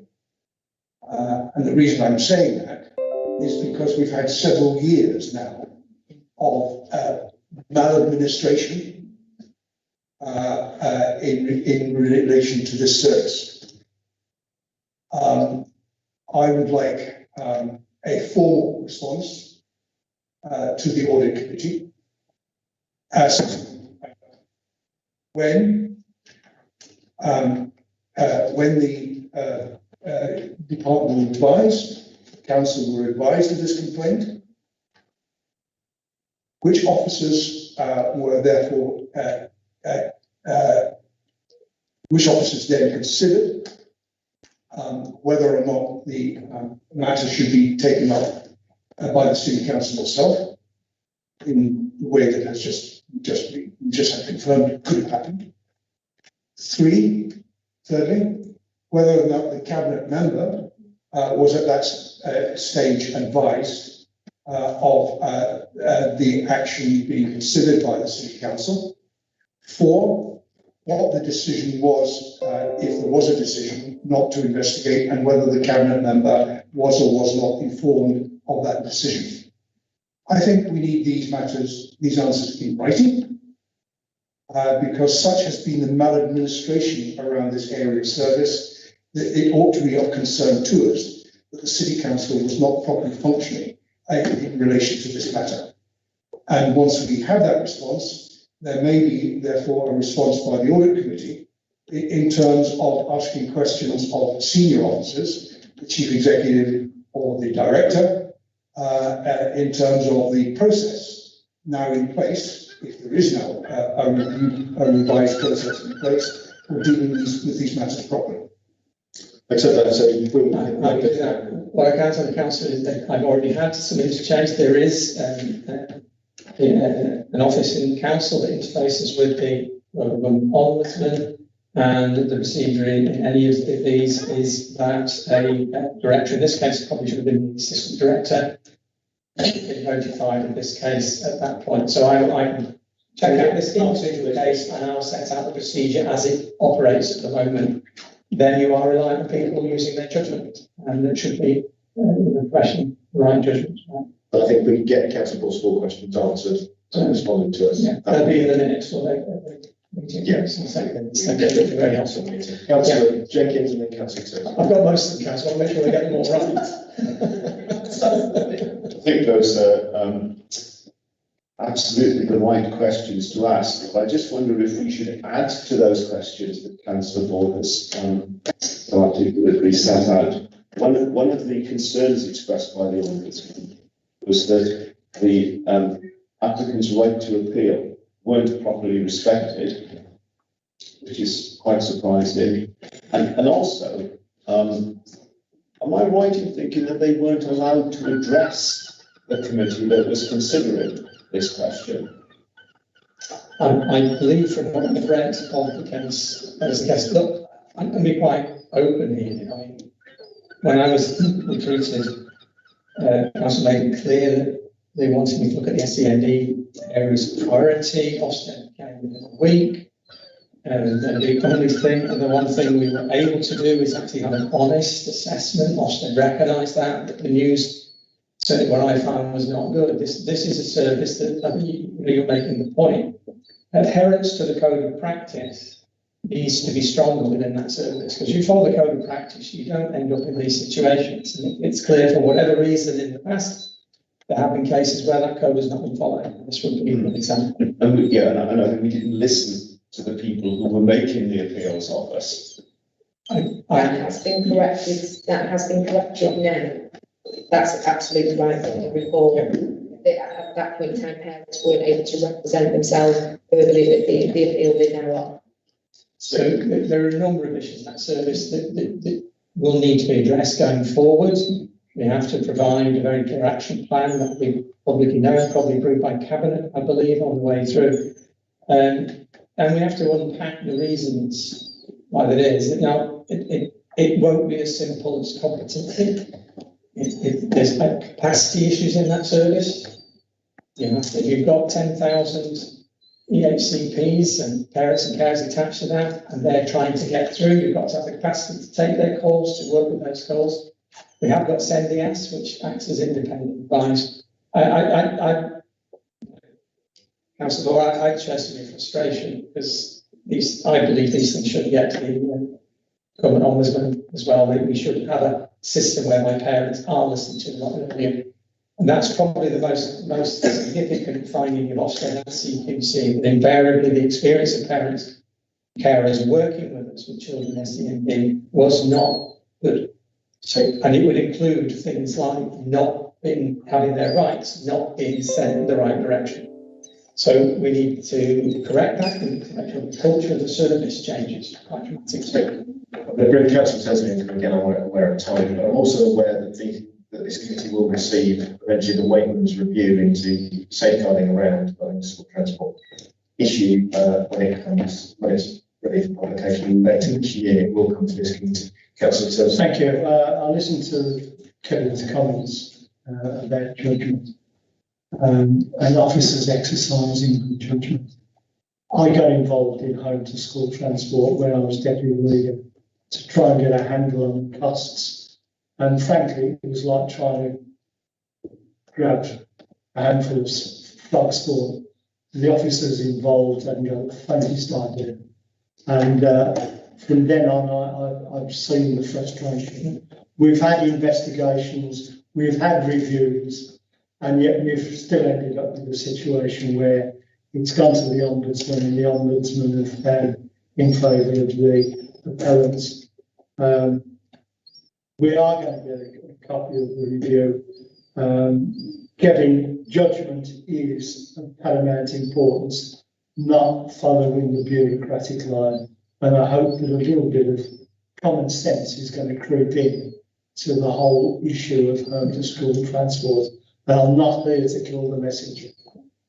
Thank you. And you know, I think we have got better leadership now for home school transport. I think the project that's been enacted over the past years has done an awful lot to get it to a better place. Is there more to do? Yes, and some of it relates to getting the SAND service working better, because the transport service on one hand can order taxis, can order buses, can do routes, but they have to know the children coming through to get a really effective system. So you can purchase in advance and not have to spot purchase. And then we can look at other things around the value for money. Many years ago, I worked across the border in Solihull, and I was fascinated that if I got a taxi from one bit of the county and to the council went to another bit, it charged me X, and if I got in that car with a special education needs child, somehow I got charged about 4 times more. No, coach groups and so on. So we have to work the two together. You have to know how many children are coming through, and then you can purchase wisely. I think it's a simple way of putting it, isn't it? Yeah, absolutely. Kevin and Mary for that answer. Appreciate you coming before us. Obviously, we've got some actions that we can follow up on. Look forward to receiving those. So thank you to Councillor Francis to come and speaking to us today on these two items. We now move on to the risk management update, so I think we'll need you to kind of leave those seats and allow us to bring in the next group of people. But thank you very much for your time today. Whilst we're introducing the time, Sarah, the next item, so just to finish number 8, we need to note that report, so thank you. We now move to a risk management update. This committee has a regular risk management update, so today is a risk management update. We're delighted to welcome the chair of the committee, Birmingham Games, and Simon Hall, and Annie Harefield, who's the Director of Programme Management and Integrated Planning for the organisation as well. Thank you and welcome. The committee has wanted to understand how we link with your work. Sarah, I don't know whether I could just ask you to do a bit of a brief introduction, summarise the link. Thank you. So if you recall, I think it was the April committee, level of the strategic risk update. I've had a challenge. That challenge being was the level of risk for Commonwealth Games. So it's perfectly within the risk heat map. So that was taken back to CLT, who reviewed it against our criteria, felt that it was the right level, that it still came out of the material risk. But then started to question, actually, some of the others on there looked too high, set against it. So started a series of workshops, the last one of which was last week, where we've been revising it. It wasn't in time for this report, I'm afraid, so it will be, I think it's October coming back, and you'll see a reduced risk register with quite a lot of change. But having that committee being included on the level of risk Commonwealth Games delivery, Becky reminded you that there was a Commonwealth Games Audit Committee, and since then had only asking this an opportunity to invite the chair. So, Simon, can I? Yeah, thank you very much. I'm glad you get in, because that's managed me to get the image of a handful of frogs fall out of my head, which I'm struggling with from the back of the back of the room. No, thank you for the opportunity. We'll do just a couple of quick introductions. Annie? Thank you. So, Annie here, so I'm Director of Programme Management and Integrated Planning within the organising committee. I also sit as chair of the cross-partner programme group, which includes colleagues of yourselves from council. And my name is Simon Hall. I am a non-executive director on the organising committee board. I'm there by dint of being senior independent director of Commonwealth Games England, which is the equivalent of BOA. So if you're watching the Olympics at the moment, we send even team to the Commonwealth Games. And I chair the ARAC, so essentially the counterpart, the ARAC at the OC, and I've done that since September. What we do, if this works for you, is just to speak for sort of 10 minutes or so about the way in which we manage risk within the OC. Try and cover, try and do this in 10 minutes, as you can imagine, is a challenge, but we'll do the best we can. And then leave it free to take questions or discussion as you see fit. I guess at risk of teaching you to suck eggs, it is worth just remembering what the OC is there to do. And I find a kind of perhaps a theatrical comparison is useful. We run the show, we don't run the theatre or the transport system to get to the theatre, as it were. So we're responsible for the planning and operational delivery of the games. That will involve the sport, the venue, the competition management, ticket sales, volunteers, ceremonies, and the like. In order to do that, to give you an idea of scale, we have currently around about 400 employees working for the organising committee. We will have upwards of 1,200 at games time. We will have in excess of 10,000 volunteers working on the games at games time. And whilst all of that, of course, is a hugely important part of putting on the games, it's not all embracing. So as you would know, I'm sure from your own circumstances, we looked at our partners here at PCC for the provision of Alexander Stadium, we looked at Sandwell for the aquatics, we looked to Transport for West Midlands, transport policy, and we looked to a combination of West Midlands Police and the Home Office for security. So what we thought we'd do, Chair, was to do two things: to spend the bulk of the time on how we manage risk within the organising committee, because that's essentially what Annie does. And then we'll just perhaps at the end touch on how we collaborate with partners on the cross programs. So sticking with the OC, the risk structure within the OC is a fairly classic 3 lines of defence. I don't know how many lines of defence you run at BCC, but we have a 3-line defence strategy such that we have a first line, which are effectively the executive leads. There are, as you talk about, education directorates here. We have in excess of 60 functional areas within the organising committee, ranging from ceremonies, sport, venues, ticketing, as what I might call vertical silos, and then a number of horizontals around HR, technology, and the like, which cut across the organisation. And it is absolutely a key responsibility of the heads of each of those functional areas to identify, document the mitigation for all risks that they recognise in delivering their service. To ensure that that's happening, we have what we call our second line of defence, which is an independent programme planning review process. That's precisely what Annie does, so I'm going to let her describe how that works. Thank you, Tom. So just to go into a little bit more detail around the role of my team, which sits centrally, the clue in the title and kind of that integrated planning responsibility. So we oversee all of those functional areas, the 64 that Simon referred to, and on a monthly basis, we will arrange a meeting with each department with representation from each of those functional areas, those teams. And as part of those monthly meetings, we will be reviewing their risk and issue logs, with them all being hosted centrally on essentially, as we refer to, our single source of the truth, an electronic system, the hub that is the name for it. And we will review that entire risk register on a once monthly basis and identify essentially what we want to be reporting and escalating, whether that be up to their directors, their executive directors, or up to our executive management team on a monthly basis. Where appropriate, we will also be escalating risks either to the Audit and Risk Committee or up to a number of our subcommittees to the organising committee board, ultimately to the board. And then in a separate reporting structure, we also have that cross-partner reference as well, which again I'll allude to just in a few moments when we get onto that. So you've got functional area heads with primary responsibility, Annie's team running the monthly overview of the process, reporting up into myself and other executives for us.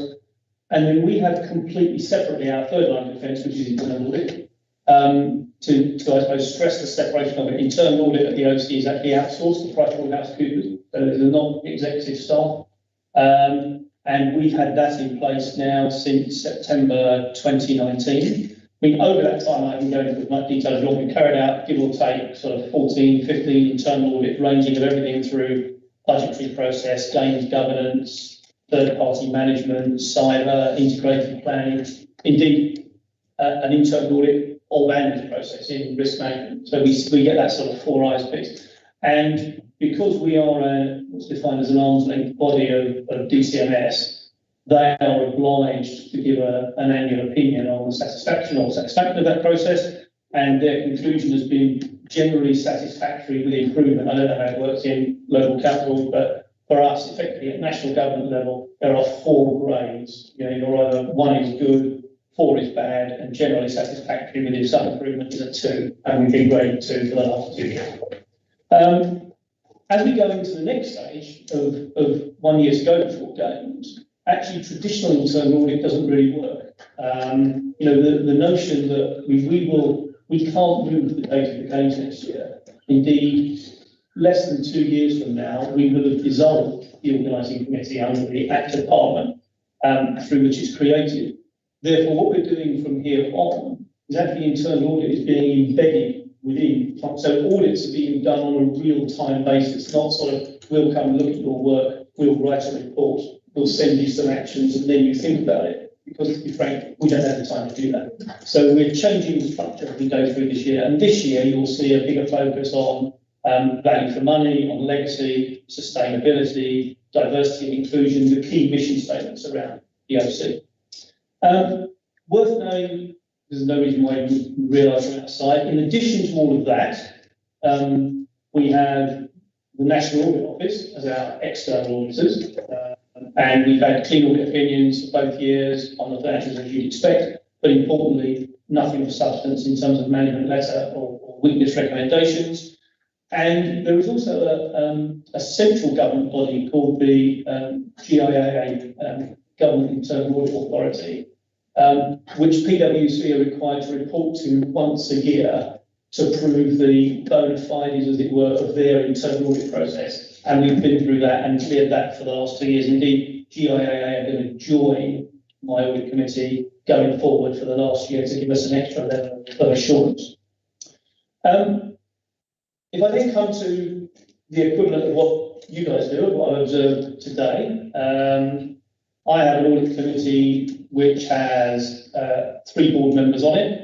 It has representatives of each of the 2 key funders, so the Director General from DCMS, and historically, I think I've had 3 representatives from yourselves. It started with Councillor Ward, it was then Clive Heapy, and now it's Becky Heller, who attend all, I have attended all our ACT meetings for the last 2-3 years.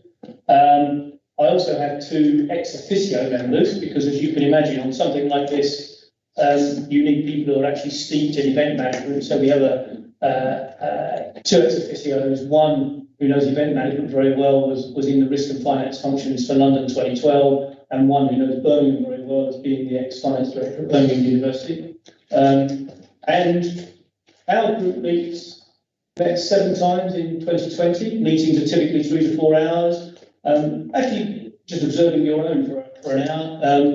We have deep dives, rather like the one you had today in education. We also have very standard agenda items. Annie's monthly risk report comes through on our ARAC. All the internal audit reports come through our ARAC, as indeed, and I won't bore you with it today, but all the normal sort of what I call financial control and policies and accounts piece. I then report up to the board.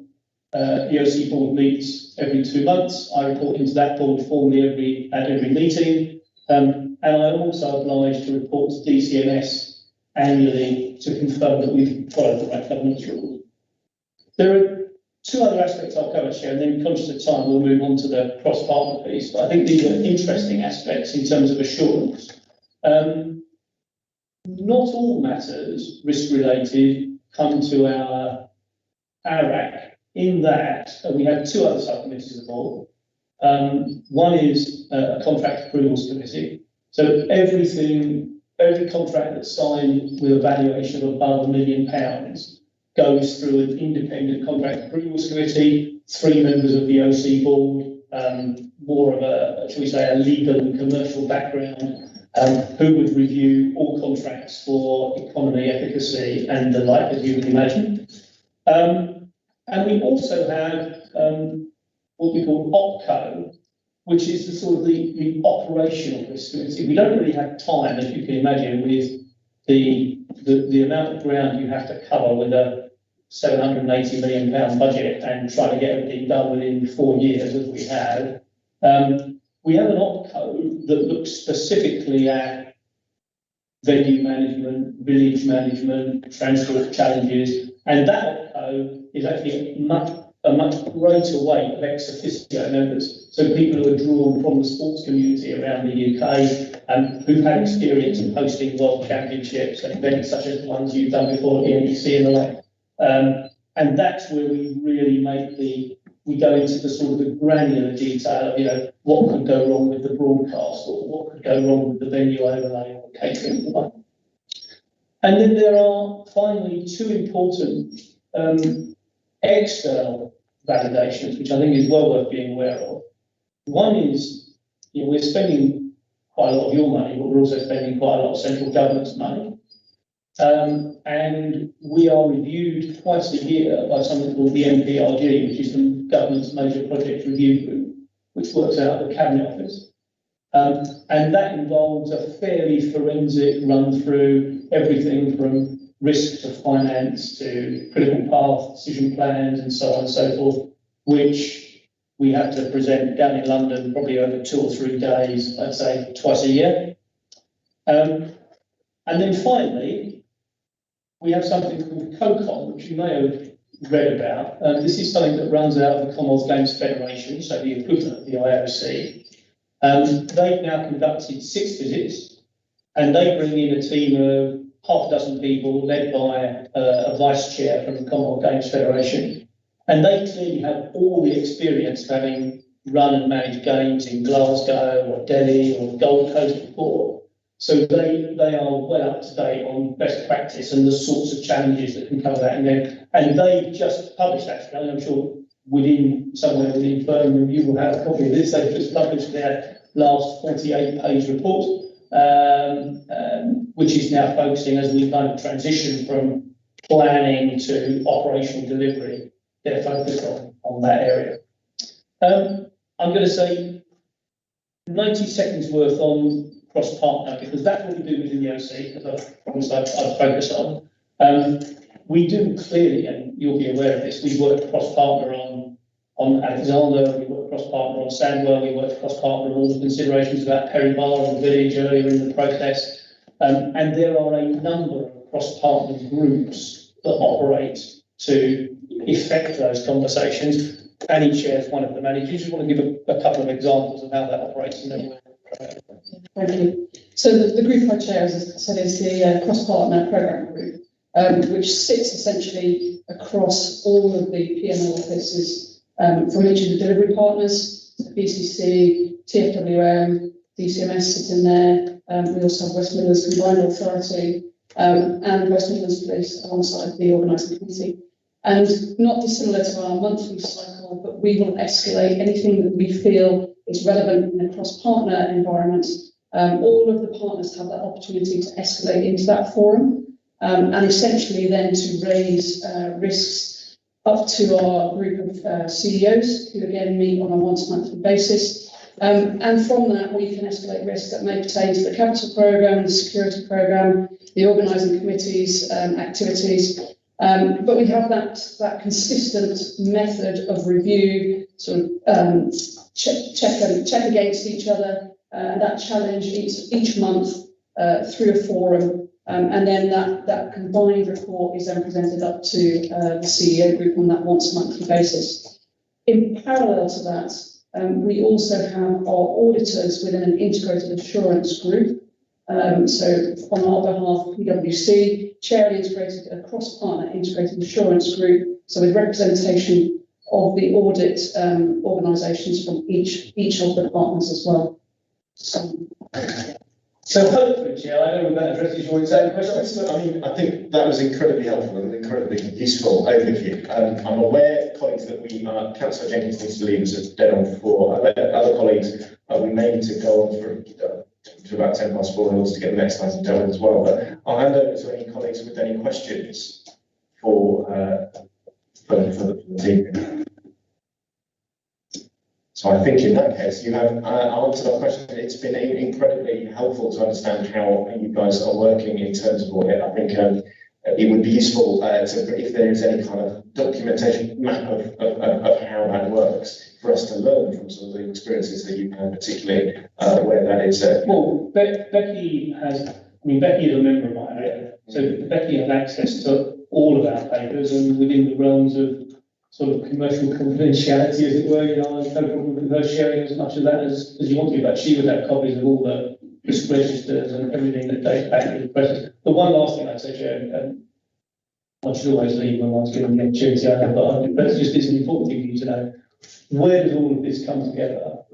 There is something called a strategic board, which is chaired by the Secretary of State, and on which Councillor Hall sits for Birmingham, Andy Street sits for the Combined Authority, there's representation from ourselves as Comrades England, I should say, my other hat, as a co-host for the games. So all the games hosts that signed up for game contracts, and that's where a lot of the things that Annie's talking about that are cross project comes that on a quarterly basis. So with that, we will take your. No, thank you, Simon. Thank you, Annie. I do think that the constant challenge you seem to develop around audit, that's making it an embedded aspect of the organisation's working, is something that perhaps we could also reflect on. I think, given the challenges that we've made in other Well, areas. if you'd ever like us to come back or talk offline, we're more than happy to go. I think that would be something we can certainly learn from. Colleagues, I'll thank someone around there for that.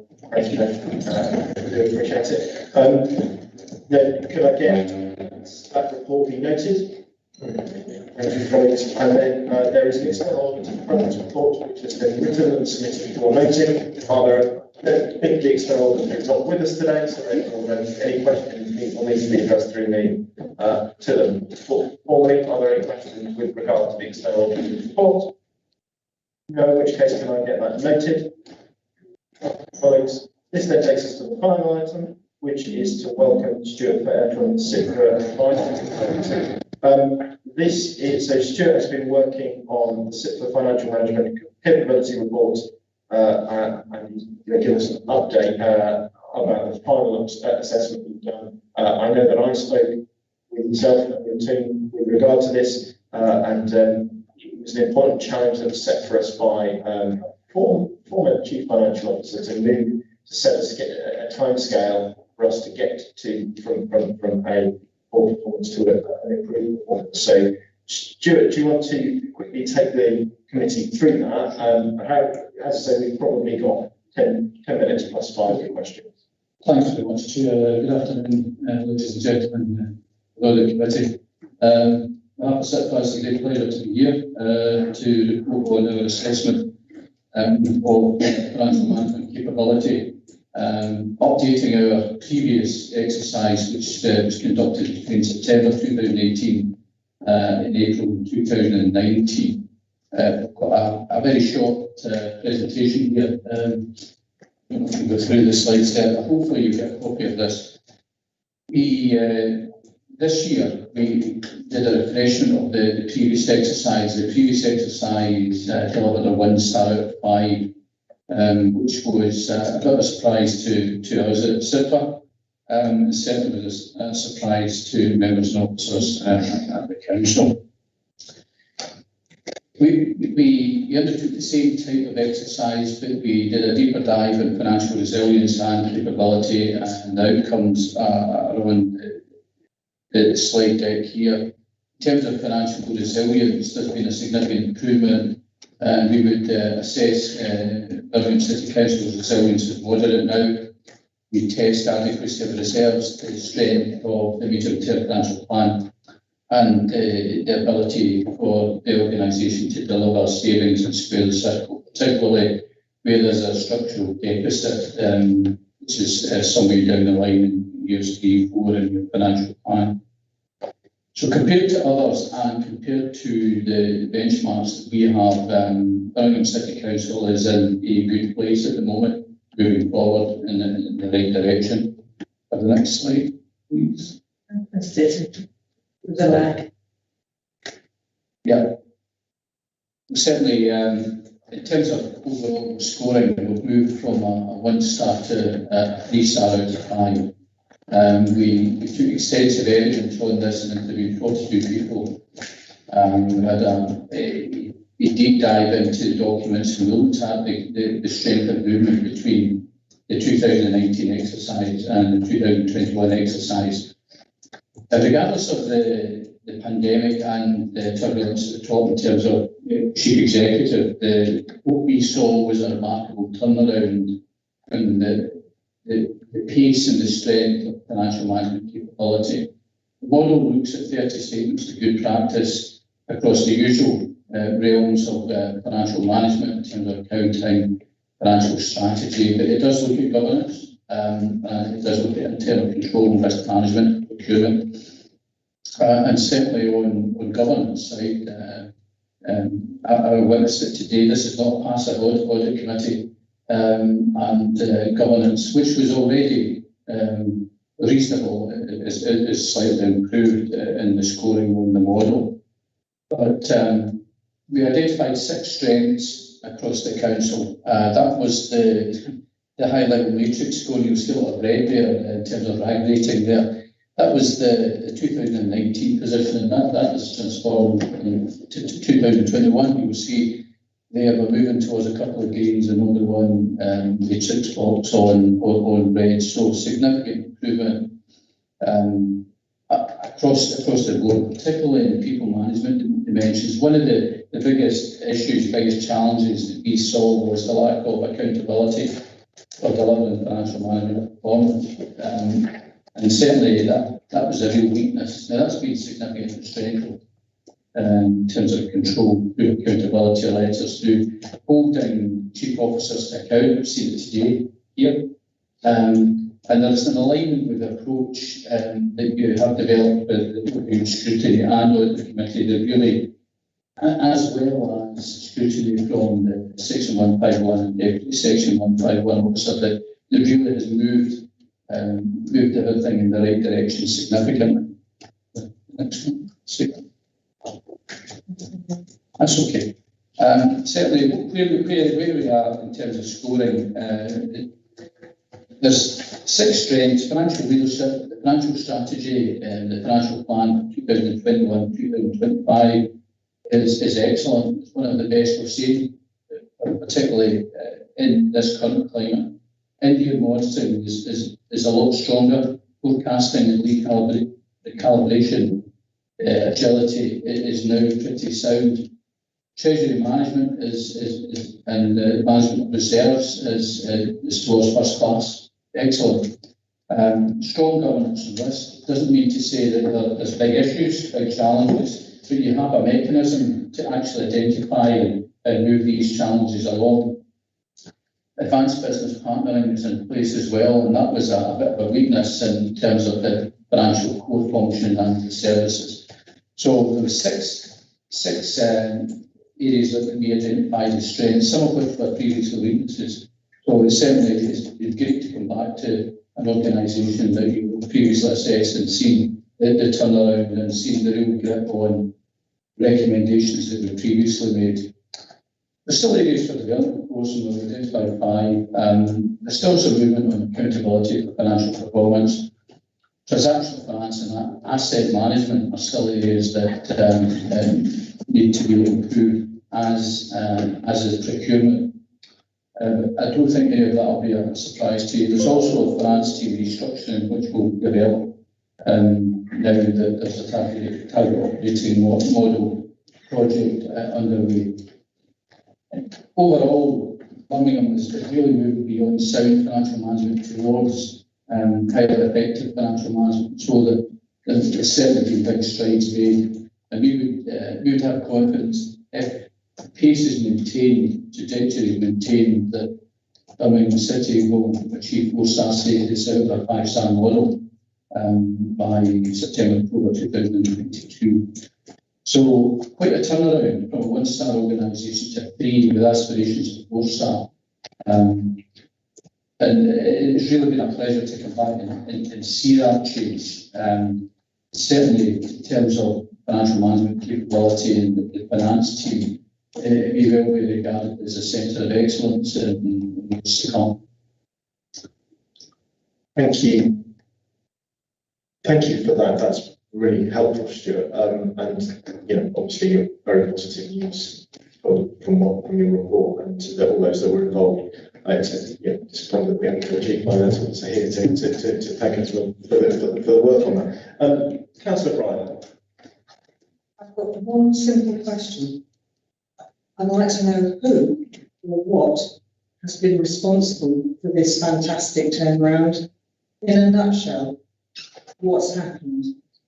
Because there's got to be some learning from this for the council in many areas, I would have thought. So what's responsible for who for this?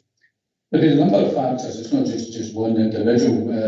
But clearly, There's been a number of factors. The Section 151 officer, Deputy 151 officer have moved in here, monitoring. They have brought in some specialists, real top end specialists in financial management, in areas like financial strategy setting and treasury management. And also the members, yourselves, have effectively dealt with a one-star rating and pushed officers along, held them to account in a different way now, and that's made all the difference. I was a question that was asked in the recent ONS meeting was, what's to stop retrenchment going back the way? And I think it's because it's almost like a virtuous circle here. You've officers moving in the right direction and members that are now really holding them to account in a way that is pretty straightforward. Because of the number of eyes on the scrutiny's improved so significantly, I think it'd be difficult to go back a way now. You can only go forward the momentum that you have now. And yes, you've got big issues, obviously, the Commonwealth Games. The Auditor was looking at PFI highways and there's a number of other areas, long range strategy, etc. But whilst there are areas we've been confident that we will track and do well at dealing with the difficulties that naturally arise. So it's an amalgamation of bringing in some really excellent people, real specialists, holding the services to account and actually bringing them on board. And that's the important thing. The business partnering, bringing them on board, making them financially accountable for their decisions in the way they manage their own resources. Taking them to task for that. You've got scrutiny and you've got Audit Committee, and it's certainly the kind of star chamber approach. Plus, the performance reports are far more focused now, and so you can see easier than previously the volumes, the extreme volumes of detail that you had to get through before.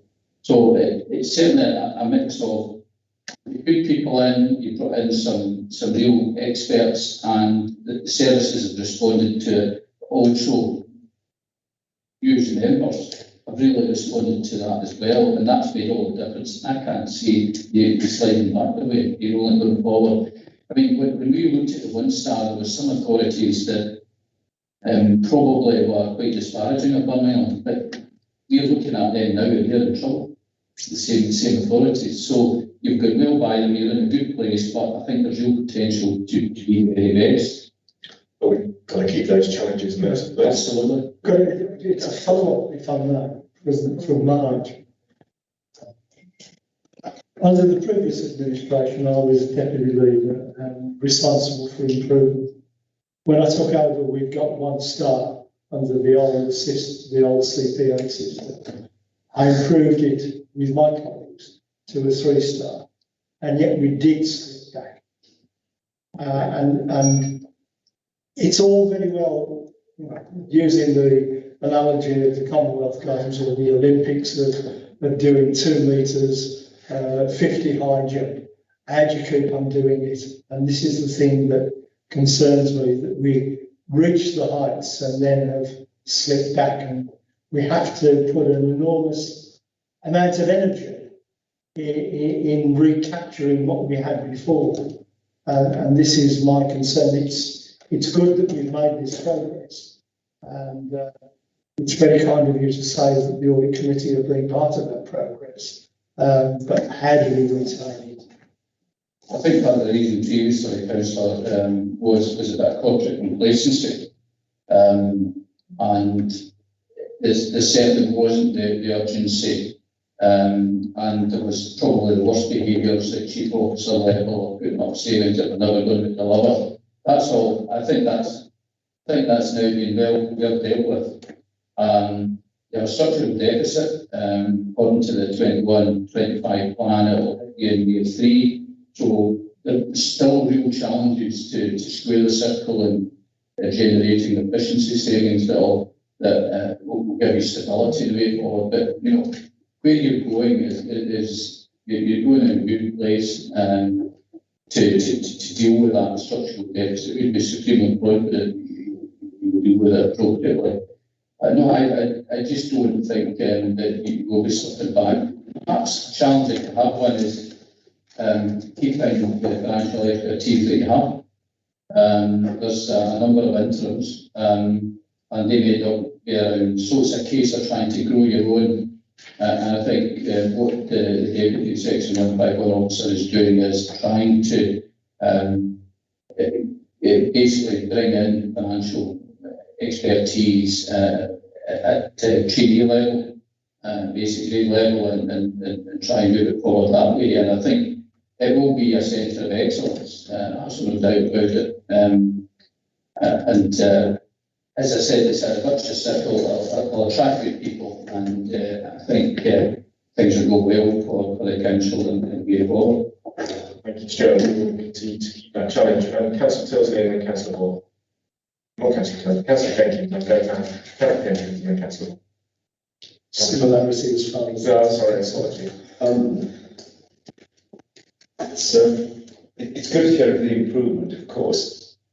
Bear in mind, when I joined the Audit Committee, having come onto the council for the first time, I was expecting to find exemplary accounting in Europe's largest metropolitan authority. How could it be anything else? And at my first audit committee, I discovered that the nominal ledger didn't even balance. We didn't know what was going on in the authority. I mean, never mind all the marvelous things that we talked about, we didn't even have an accounting system where the debits and the credits were the same. So we've obviously come forward from that. But that said, you know, we are Europe's largest metropolitan authority.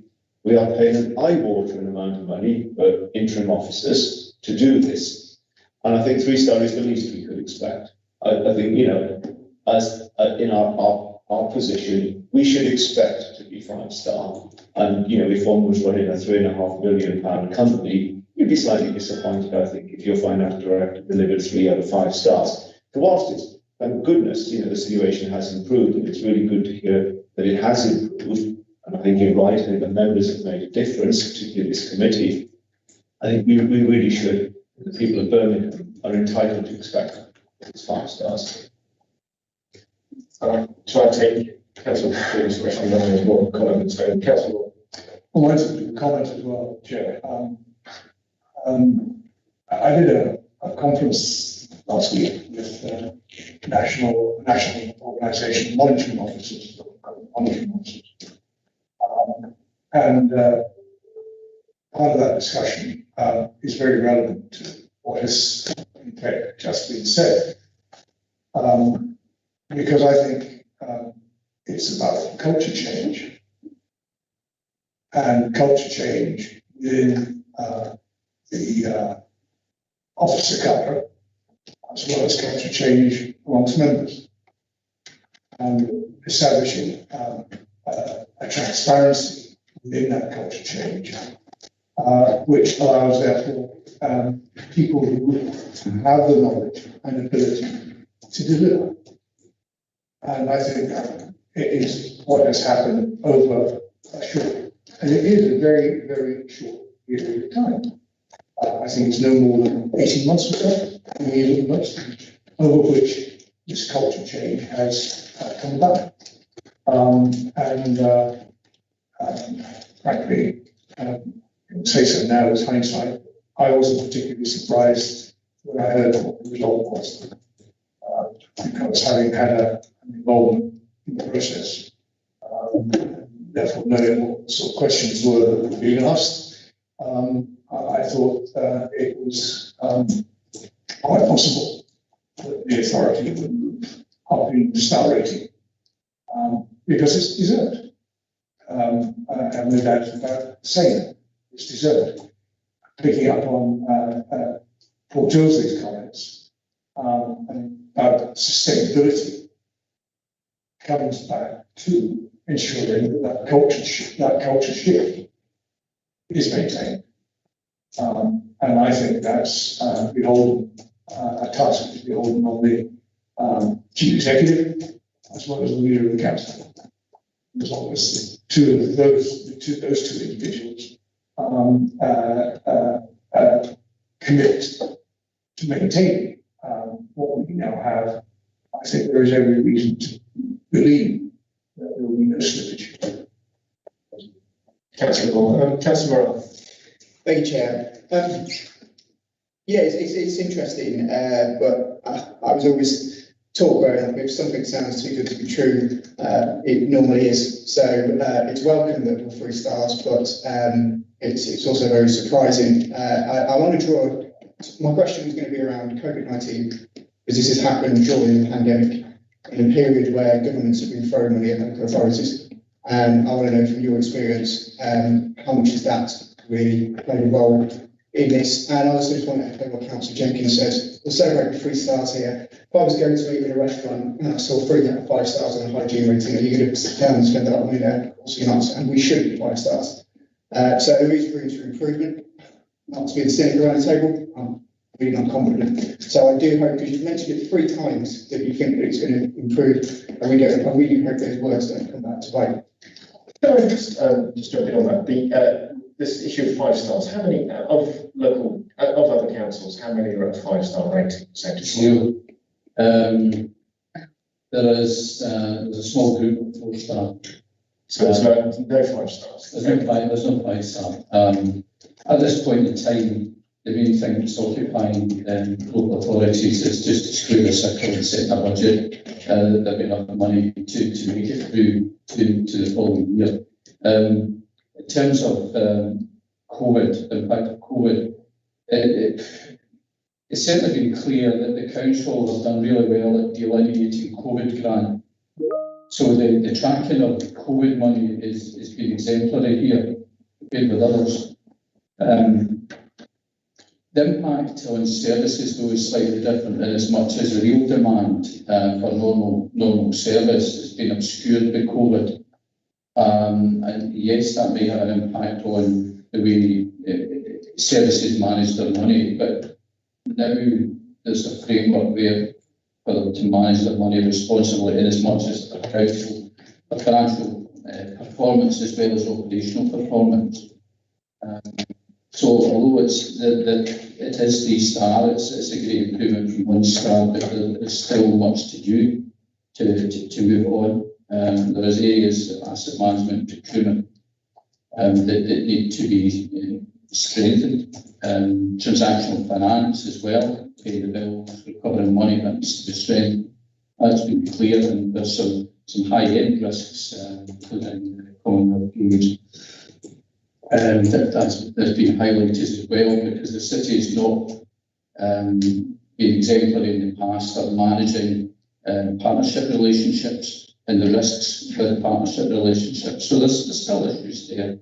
But as far as the impact of COVID is quite unclear, but the model that we have, we've been confident that evidence that we've picked up is sound and fully represents the position at this time. To see there'll be a long tail of COVID, in as much as there'll be an impact on services. And that's quite unknown at the moment. But the services are far better placed to deal with that. Thank you, Stuart. Chair, Stuart, send us the list of 4-star councils, please. Unfortunately, we can't. But no, we can't. Because we're not able to publish a league table. Because of confidentiality reasons. It's almost the same as there was issues in CPA, remember CPA rule, tells you remember that was triangulated through the Audit Commission at the time. We are not Audit Commission. We paid Welsh got a chartered accountancy body, we paid for confidentiality on it. Sean, a previous chief executive told me you will never get Birmingham beyond 2 stars. So when we got 3 stars, I phoned him up. Of course, I've got his phone number, just to make sure that he knew.